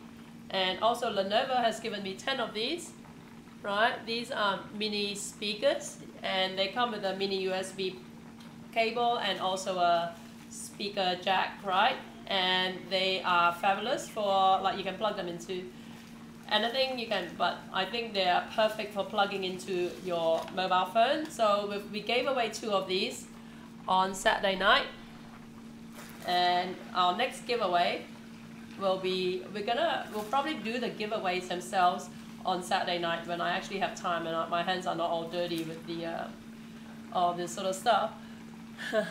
My next giveaway is when I hit 1,300 followers, right? So I'm looking to give these away every 100 followers, every 100 new follows. And I'll have a separate giveaway. I mean, the subscribers will be in the running for these giveaways, but separately I'll have separate, I'll be setting aside some of these for subs only as well, alright? So, there you go. This looks fabulous, but let me just see if I need to flip it and cook the other side of it. The skin is actually quite crispy, after all I said. Okay. So I'm just flipping it on the other side to cook a little bit more. Okay, so the flip side is like this. It's actually ready to eat. I just want to try and crisp it up a little bit more.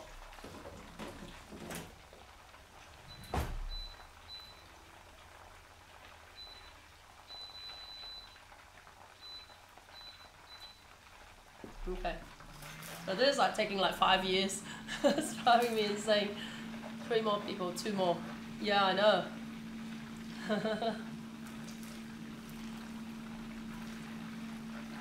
Not easy getting new follows, you know. It really depends on the time of day, I notice as well.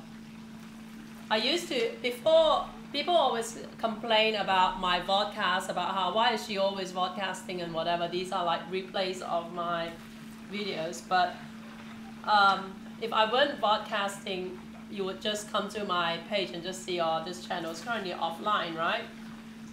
And I noticed that, like, by virtue of my broadcasting schedule, which is in the middle of the day here in Australia, most of the Twitch people aren't around to watch my live broadcast. So that was my struggle when I first started out. When Twitch kind of like allowed us to do the broadcasting thing, I noticed most of my follows are actually overnight when I'm sleeping. So it shows that people actually, like, you know, stay up. Except for, obviously, except for Sammy. Sammy likes to go to bed early. But most of the Twitch demographic actually stays up super late, right? So, and I don't want to be cooking super late. I'd rather be cooking during the day.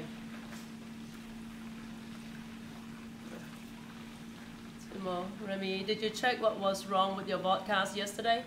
No, what was wrong with it? You mean the other time when the audio was out of sync, or? I thought it was a problem over at Twitch's end, if that's what you mean. Hey, how you doing? TBA port. Where the video wasn't loading. Is that right? I did not know that. I didn't know that happened. Huh. I was asleep. I went to bed super early. Because, yeah, the Saturday night broadcast, all these,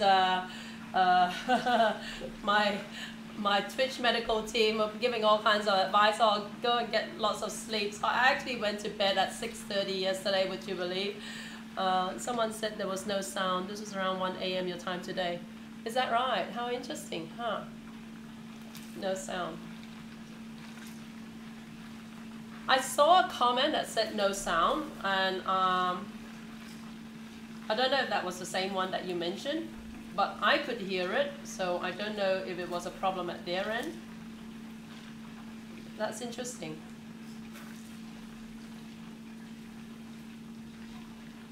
Okay, so you want to basically fry this till it stops bubbling, all right? And it's clearly taking a lot longer than it did the last time. It may be the wok that I'm using as well. The last time I used basically a non-stick saucepan.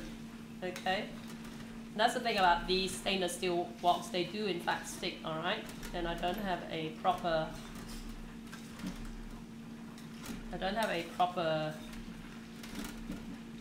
stainless steel scraper for it. I'm using that silicone paddle, which doesn't scrape things up the way I'd like them to. Hope you feel better. Yes, that person. Yeah, I saw that comment, but I saw it like after the fact, like maybe like, I don't know, an hour or half an hour after he posted it. And when I played mine just to check, there was audio, so I don't know if it was a problem at his end or whether the video had a glitch at some point, but yeah, not really sure what went wrong. I don't know about the videos not loading though. I'm guessing if they weren't loading, that would be actually a Twitch problem. Because the vodcasting is handled at the server end, it's not handled over at my end. It's all done via the Twitch dashboard. But if anyone has any insights, let me know. Okay, so you want to fry this till it stops bubbling or comes close to it. This is such hard work. People say, oh no, I'll be right, thanks. It's not actually, the last time I did it was pretty easy. Okay, and it will actually crisp up. It's a little bit like, it's a little bit soft at the moment. It will actually crisp up once it cools down, all right? So let's take this lot out.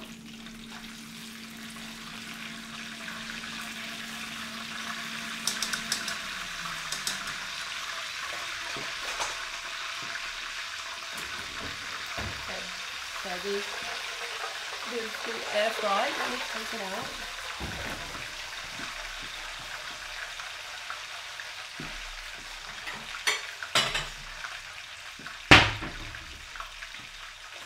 I just want to bring this up to temp again before I throw in the next lot of batter, okay?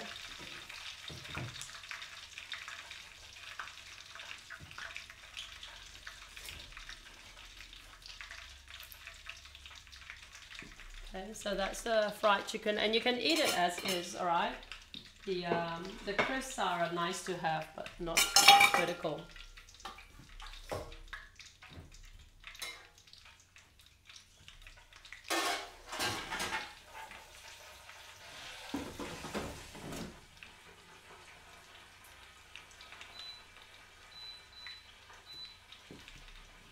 Okay, let's do this. KFC, Malaysian KFC. Strange thing was that while I was watching others, they were okay. Yeah, I don't know. I'll try it again tonight. And one thing that's a little bit unusual with the vodcasting is that every time, say for instance, the way you set up your vodcast is you add your videos to a playlist, right? You add your videos to a playlist and then you hit start playing, right? And then what it does, say if you add 10 videos to your playlist, what it sometimes does, it did it one time like about a week or two ago and then it didn't do it. But what it did was that at the end of that playlist, it created a new video that's like 10 hours long, consisting of like just the one compilation of all the videos you had broadcasted before, right? So for the first time a couple of nights ago, what I did, instead of individually adding videos, which was what I always did, I actually added that new recording, right, as one lump, and then I separately added a few more videos underneath it, if that makes sense at all. So I don't know if like that problem with the audio, with the loading or whatever had anything to do with that. So it's something I need to look into a little bit more. So when you fry this up, right, you can in fact like But you don't have to drizzle it in. You can actually, like, you know, throw it in, and even if it turns out as a cake, that's fine. You can break it up later on. Okay. Let me just French this over.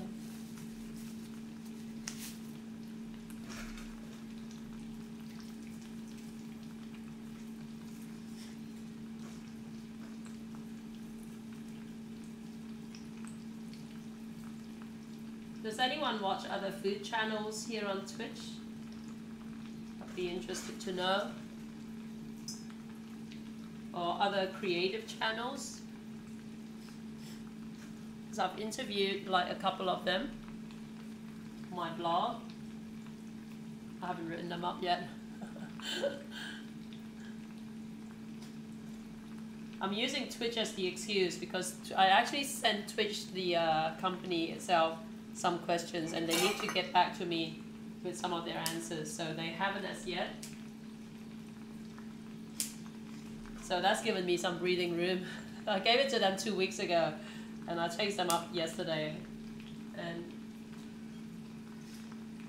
haven't. Yeah, they said, oh, they're just taking a little bit of time to get their answers. Like I said, it gives me like an excuse to not have published my interviews yet. I watch fitness food. Oh, okay, Trisha. Yeah. she's one of those people I interviewed. Very cool. She's really full on. I don't know how she does.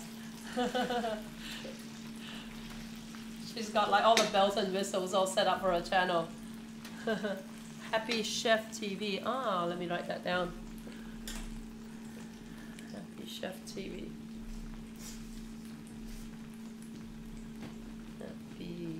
Chef TV IRLs, is that right? What sort of IRLs are they?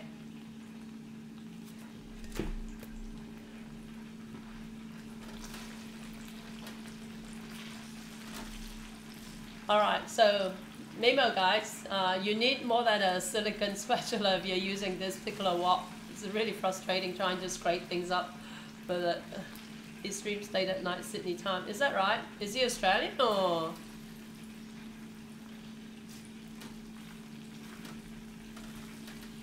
Yeah, I notice a lot of people watch IRLs just by where it says how many people watching now. I need to go and check out some IRL streams. So if there are any good ones you recommend, let me know. Not that I have time to go and watch other people that much. Okay, Remy, see you in a bit. General chat, IRLs. Finland, oh, okay. Cool.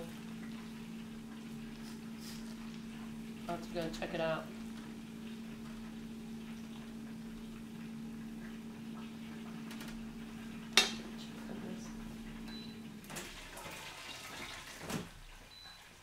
Yep. So the theory with this, it worked the last time, I promise you.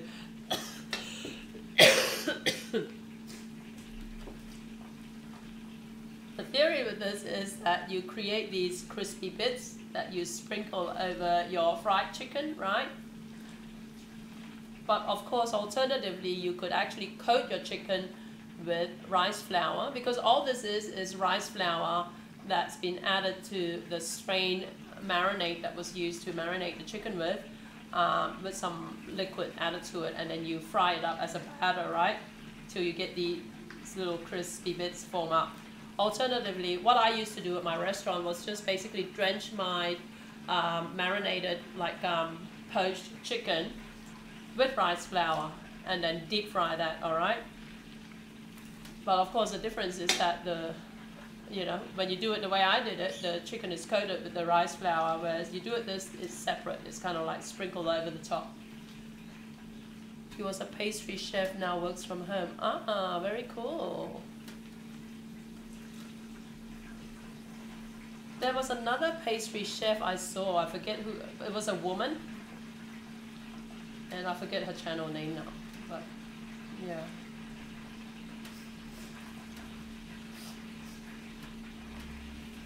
But I saw that she live streamed both from home and also from her workplace as well. Hey everyone, super late in the stream. Hey Shai, how you doing? Shai, I'll message you when I've sent that stuff out. Sorry, I'm a little bit inundated at the moment. So, I want to find the right padding for it to send it out. I'm worried that sending it out like this in the back, I don't know if that's adequate, just in a regular envelope, you know. Might be okay, but... So Shai, we're making a fried chicken.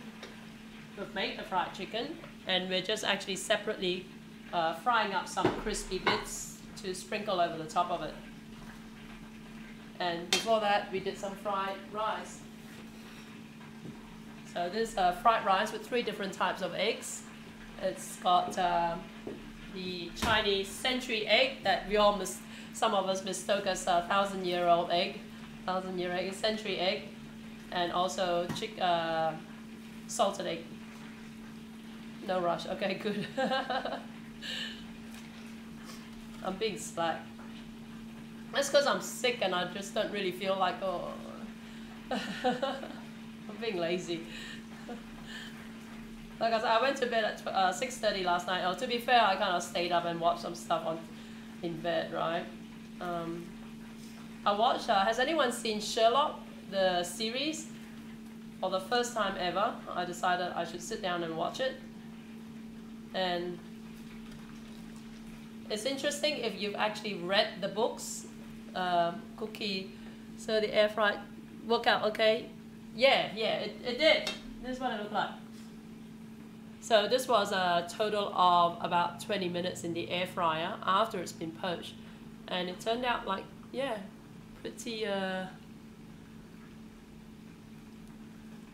nice looking. So I'm just frying up the crispy bits. And you're meant to fry this till the oil settles, right? I feel like maybe I needed more oil in this. This isn't like something that, this isn't one of my recipes. Well, I've done it a couple of times on Twitch in the early days when nobody was watching. So I figured I might as well do it again because I wanted to get rid of some chicken. But this is an Indonesian recipe. I basically researched how to make it because this is a specialty of this Indonesian restaurant that I frequent, and well, I used to frequent, but since in the last few months or so, where the restaurant is located, they've got some roadworks happening there, which makes it such a pain to get to. I thought I might as well learn how to make it myself, so I googled it, and it's kremes. Ayam Goreng kremes. I watched the previous seasons. Oh, did you? There's gonna be a female Doctor Who. I saw the announcement just now for the 13th Doctor. What do you guys feel about it? I don't really watch Doctor Who myself. I know, like, I know it's good, right? But for whatever reason, back in the early days, when, who was it? David Tennant was Doctor Who. Everyone was raving about how fabulous it was, and every time I sat down to try and watch it, I would fall asleep. I generally found, my taste might have changed now, I don't know, now that I'm old. I generally found that British productions, British shows, tend to drag on for too long, you know, but yeah. Yeah, how do you feel about the female Doctor Who? I just saw the announcement just like before we went on air. And for a female Doctor Who, she looks alright. She doesn't look like, oh, like, you know, Spice Girl or anything like that. That would have annoyed me. But yeah. Or do you feel Doctor Who should be a man? Alright, this can come out. And the yeah, Sherlock. What do you think of it, Cyan? I struggled, maybe because of the quality. Like, I saw it on Dailymotion. It's probably an illegal upload, I don't know. I didn't upload it. I saw it on Dailymotion, the Sherlock, and I found that he mumbled, so it was hard for me while I'm lying in bed sick to try and figure out what he was saying. I could understand all the other actors, but Benedict Cumberbatch I found that he mumbled a lot because he spoke really fast. I guess he had to come across as being super smart and whatever. But yeah, the mumbling kind of like I found it hard to follow because of that.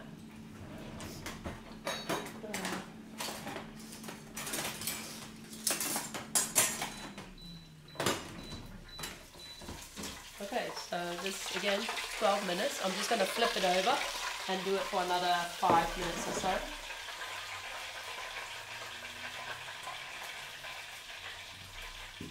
There's the tongs.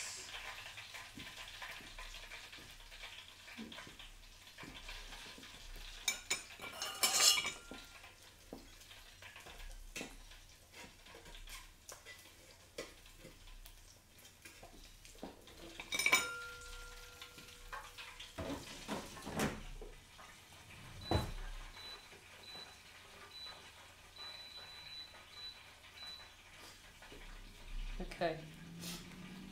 I'm very annoyed about the bits getting stuck on the bottom. I'm gonna try and scrape them up.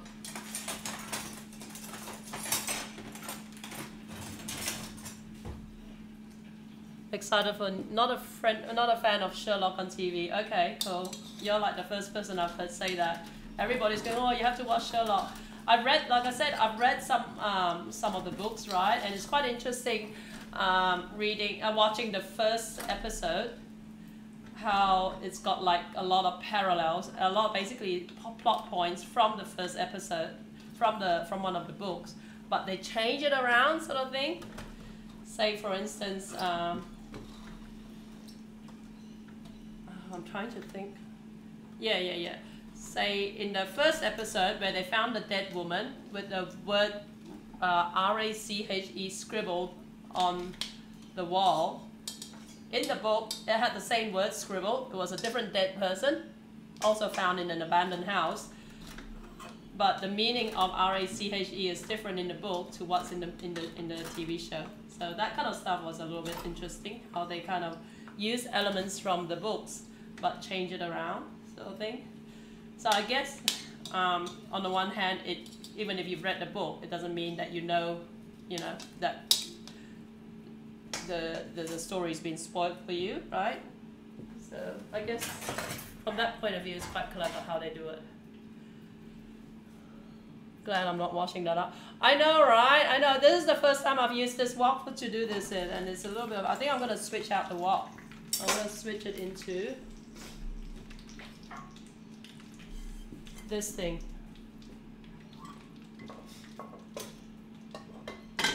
And I only dug up this wok like a week ago. It belongs to my sister. It's been sitting in storage. And it's been like, I bet my mom, she either bought it from my stepmom or, yeah, I'm pretty sure. I'm pretty sure my stepmom bought it for her or recommended it to her, because my stepmom's always been fixated with these heavy stainless steel woks, and she's got like a virtual collection of it in her garage. And I've never taken to them. I always get the iron woks or non-stick woks, right? But like I said, this has been sitting in her garage for about 1.5 years since I moved in here, and I thought, well, it's just sitting there, it's doing nothing, it's virtually brand new. I might as well take it out and make some use of it, but like, yeah, you'll see what happens. Lots of spins. Friends saying it's good, still waiting. Never been a Doctor Who fan. Alright, yeah, you and me by the sounds of it. But I don't watch Game of Thrones either. I'm like, I'm too prudish for Game of Thrones. Okay,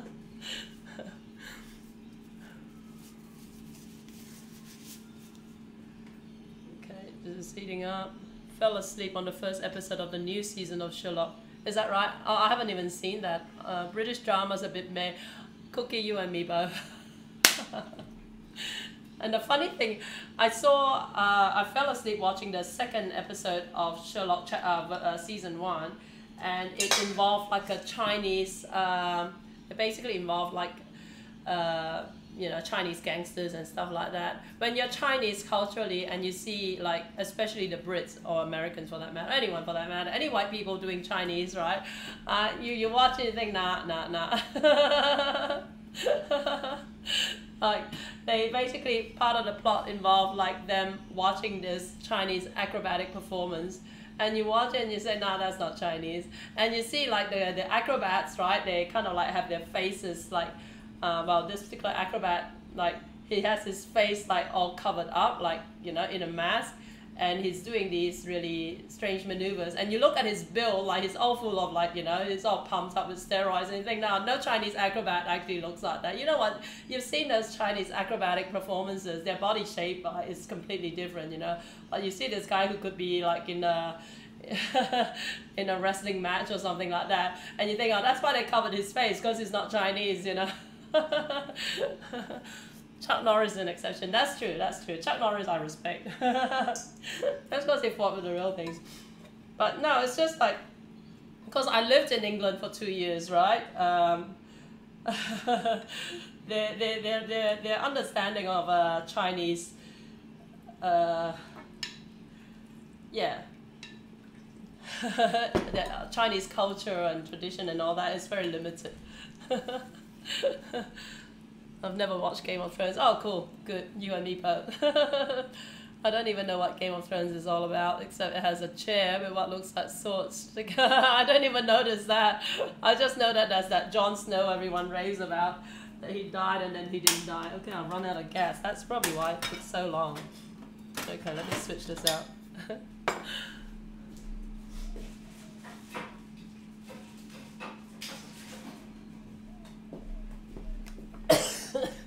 But yeah, there's a lot of talk about rape scenes in the Game of Thrones. Just that is enough for me to like not want to watch it, you know.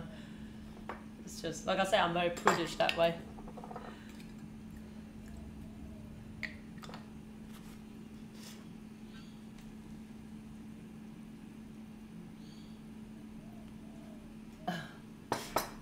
That actually tastes quite good. So lemon and Manuka honey, guys. Whether that actually fixes my cold is another matter. So more chicken.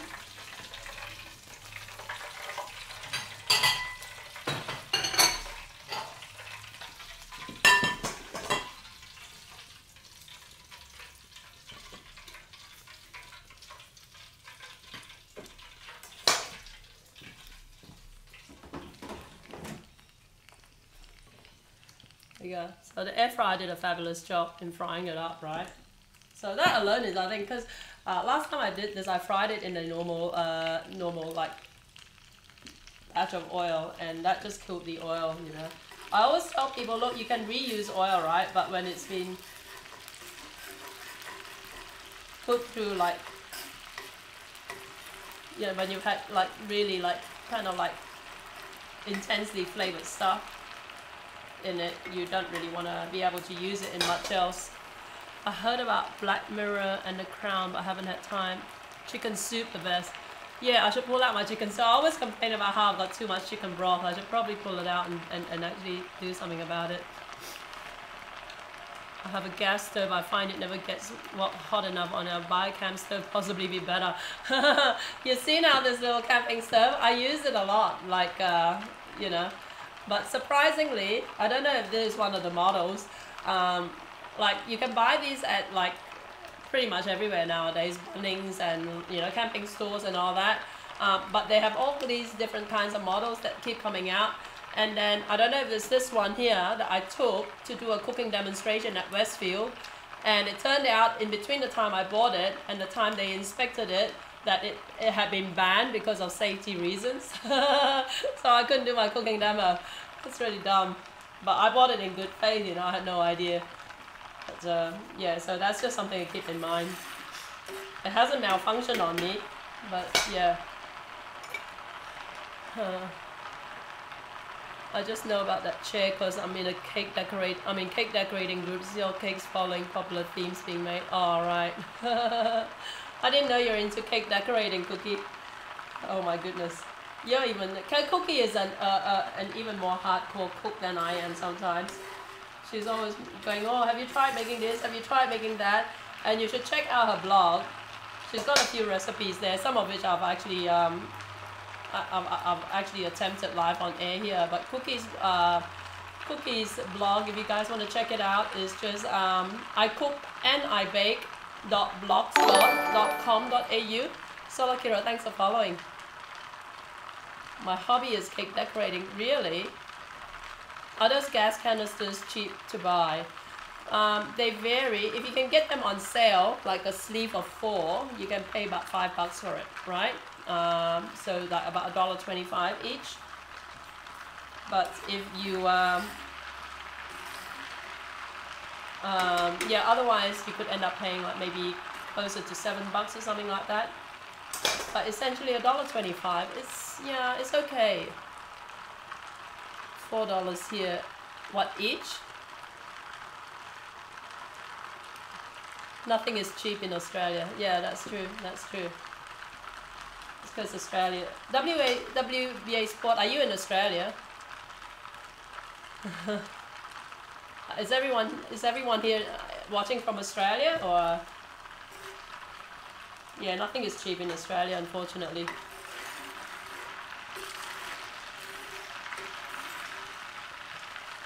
The worst part is eating out is expensive in Australia. And that kind of like has a, you know, is a bit of a catch-22 because they want like all these special penalty rates for workers and all that, which jacks up the prices, which then cause people to eat out less often, you know. So whereas in Malaysia, eating out is so cheap. The guy that my boyfriend back in Malaysia when I was a teenager, his family only ate out. Their mother did not cook at all, so they could afford to eat out like every meal 365 days a year. Which sounded a little bit crazy, but you know, we could eat out every day in Malaysia. It was so cheap. A lot of times it's actually cheaper to eat out than to eat at home, in all honesty.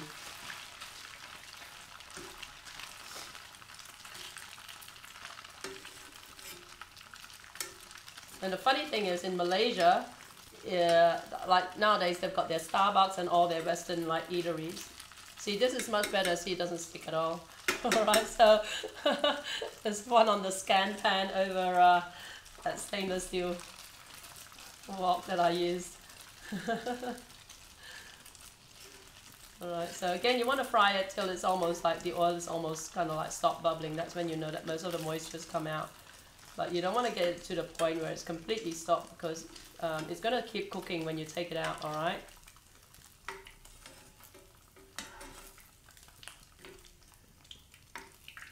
And it might actually turn out too brown. Fish and chips used to be super cheap. No, it's not. Even Macca's is expensive. Kiwis and Aussies. Perth here, okay, Sydney. Cool. Lots of Sydney people. That's cool actually. I always have things happening in Sydney, but it's hard because, you know, if my audience is like overseas, it's hard to actually do anything. But,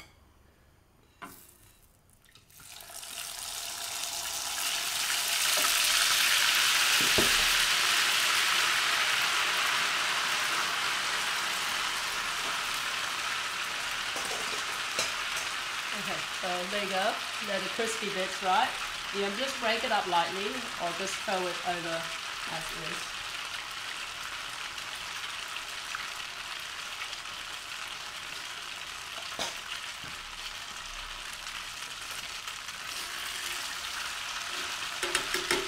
Yeah, because of like what I do, I get invited by as a media thinger to events and stuff like that in Sydney, and a lot of the time I kind of like think, oh, this would be a good prize, you know, for my Twitch followers. But if they're not in Sydney, it's a bit hard. Like Macca's deliver now, really? Oh, I didn't know that either.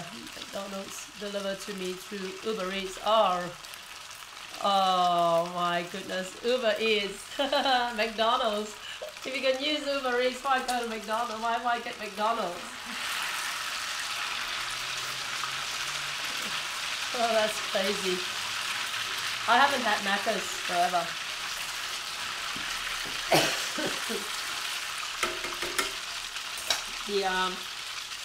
Yeah, like some of the things I've been invited to, just outstanding.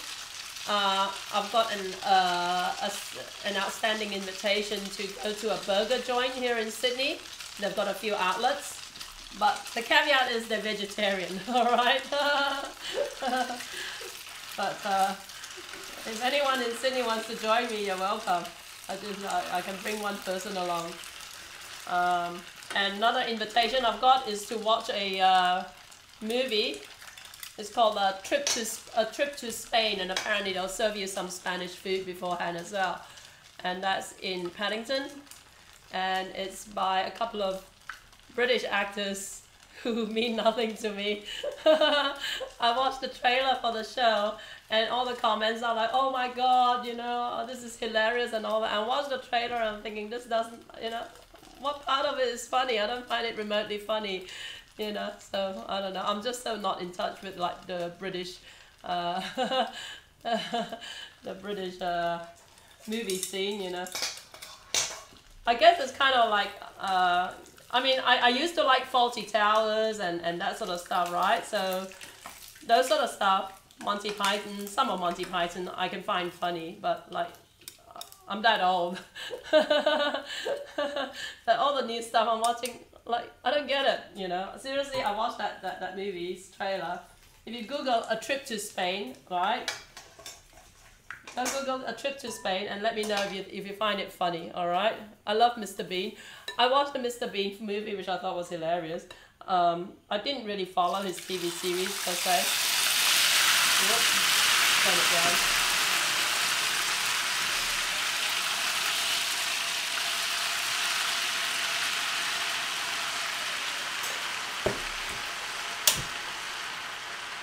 And then another thing I got invited to, I don't know if it's this Friday or next Friday, is like this company that produces like wraps, right? Like, as in like sandwich wraps things. And it's tied in with a yoga session. I'm thinking, I don't do yoga, you know.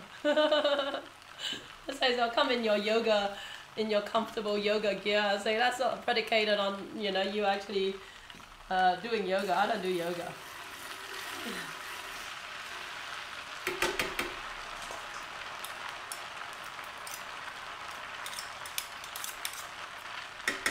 British comedy is unique. One all hours. I don't know that. One all hours. I've never heard of that. What is that? Lucky girls and girls who can tag along with Jackie. Yeah, I know, Cookie. If ever you come to Sydney, let me know and I'll go through my schedule and see if I've got anything outstanding.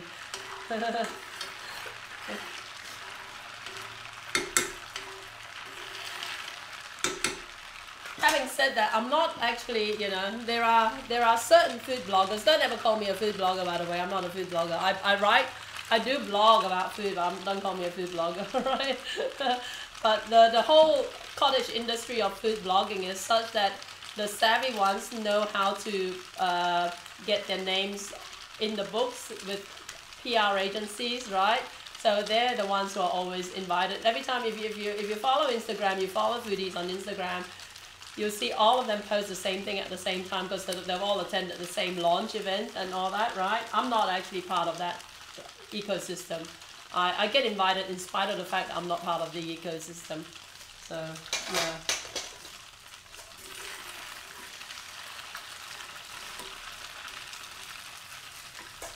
Last time I was in Sydney was nearly 20. Oh my goodness. Open all hours. Open all hours? Do I even know that? I don't know. Open all. I'll have to Google it. Open all hours. Oh, hang on. It's about 15 years ago. Forgot what trip. Oh, Cookie. I don't know how anyone can live in Australia and not be constantly craving to come to Sydney. Am I right, Sydney siders?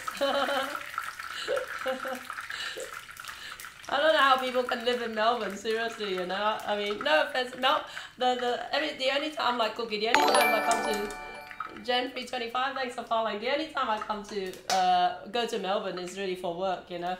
And it's so miserable there, but the people are lovely. Having said that, you know, Sydney siders can be a little bit in your face, right? Sydney siders are like the New Yorkers of Australia, so they're not necessarily like the welcoming type.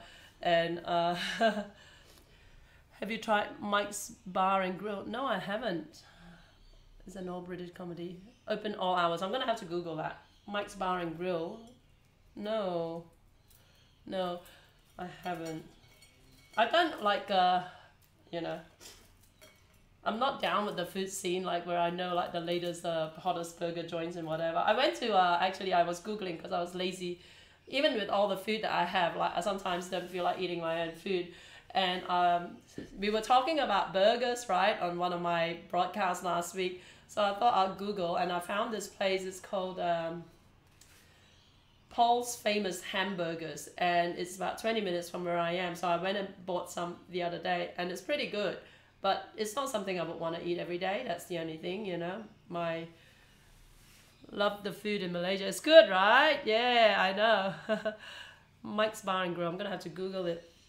So what, like, what is it worth checking out then? WA Sport, Sylvania. That's my hood.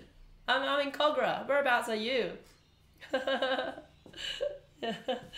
But Malaysian food is the best, right? I had someone actually comment on, I don't know what the fuss is about Malaysian food. I've tried it and it's overrated. I prefer Thai food and whatever. I mean, it's entirely like, I guess you're entitled to feel that way, you know? Cronulla. Okay, you're not too far. I'm in Kogar. We'll have to catch up one day. How crazy is that? That's a small world. So this is the fried chicken, all right? So the crisps, see how much better? Okay, so there you go. PSA, guys. Use a non-stick pan if you want to fry those crisps, all right? I should add that in my blog post. I have actually blogged this before. My website, by the way, is jackiem.com.au.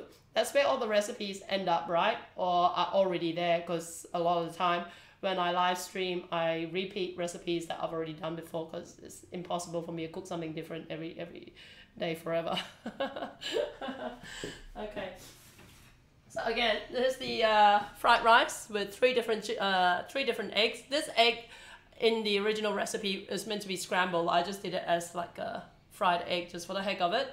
And again, it's got the salted egg, which was pre-boiled and then diced up, and then it's got the century egg, all right? But again, as I mentioned before, with fried rice, it's kind of like a fridge clear out kind of dish. Whatever you've got, like if you've got bits of like leftover ham, leftover chicken or whatever, dice it up, throw it in, toss it in, leftover prawns, seafood and all that. Just keep in mind, best to use overnight rice, right? Rice that's cold, and also try to cut down on the amount of liquid that you use in it. When you fry up the rice, right, use minimal amount of oil, otherwise your rice will start to stick and turn gluggy. You can keep adding oil while you're cooking it, just drizzle it very lightly around the perimeter of the wok. But yeah, don't use too much soy sauce or anything saucy, oyster sauce, that sort of stuff, because they can all kind of like start making your rice go gluggy.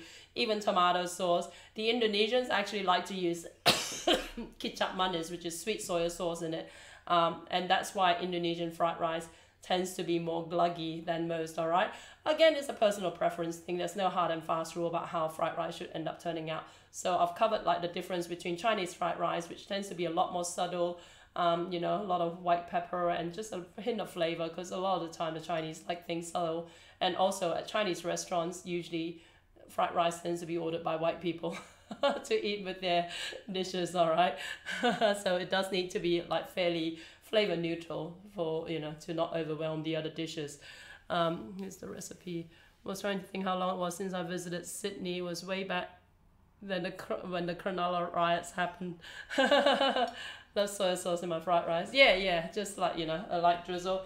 In all honesty, I don't use soy sauce a lot in my cooking nowadays. I did back in Malaysia. Well, I found when I came to Australia like 33 years ago. I found when I came to Australia that the soy sauce here seemed to be different to the soy sauce we used in Malaysia, right? It seemed to be more pungent, more intense in flavor. It's tended to overwhelm some of the dishes we use them in. So I kind of like shifted to using fish sauce instead, which is in my part of Malaysia is virtually unheard of, right?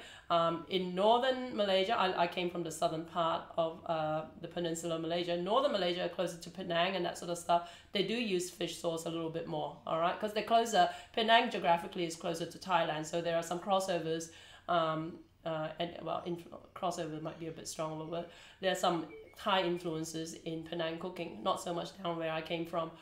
So you know, the use of fish sauce is an evolution. All right, so the thing I try and point out to people is that food evolves. You know, Malaysian food evolves, as do a whole bunch of others as well. Even in Ipoh, we never use fish sauce. Interesting. Have never used an air fryer. That chicken looked good.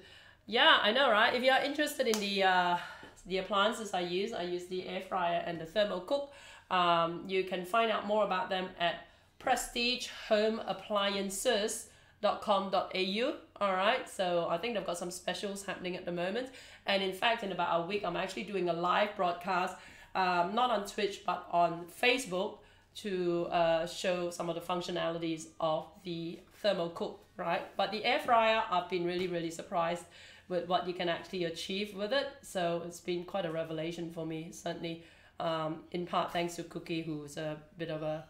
Do you use jasmine rice? Yes, that's pretty much the only rice I use. Unless I'm being cheap, then I use you know, the long whatever medium grain rice or something like that you can get at Woolies. But jasmine rice almost exclusively in all my cooking, especially for personal consumption. If I use my sister, again, there's an evolution, right, over the years. Basmati rice is meant to be lower GI, so she eats basmati rice. To me, basmati rice doesn't really go with a lot of the kind of food that we eat rice with, the Chinese dishes that we eat rice with. It would go better with like stronger flavored stuff, because basmati rice to me has quite a strong like note to it that's quite different to jasmine rice. Yeah, so you know, jasmine rice almost exclusively in anything. Just basmati rice I would use in like if I were making like nasi biryani rice, which has a lot of spices added to it, and to me that helps to mask that fairly strong flavor, strong aroma that it comes with. Okay, well there you go guys, fried chicken and fried rice. So again, with the fried chicken, the easiest way to bypass is the chicken cooked enough and whatever and that sort of stuff, is to simmer it in the marinade, all right, instead of just coating it in the marinade and whatever. That always seems to be, yeah, but that's a very Malay Indonesian style of cooking. The Chinese don't simmer them, because the Chinese like their chicken to be just cooked, all right. They don't like it to be like completely like, you know, boiled to death. But you know, that's how the Malays do it. There you go. And there you go. Got any questions, just hit me up, and thanks for watching. Yeah, I am going to skip altogether this Wednesday's broadcast, because I'm actually going to be filming on location over in Cabramatta this coming Wednesday, and it's going to run you know, till 7:30 p.m. so I won't be able to make it home in time to be able to run it. And with my voice the way it is, I had thought of actually rescheduling it to tomorrow, but I think I might actually give my voice a rest tomorrow, because like I said, you know, filming on Wednesday.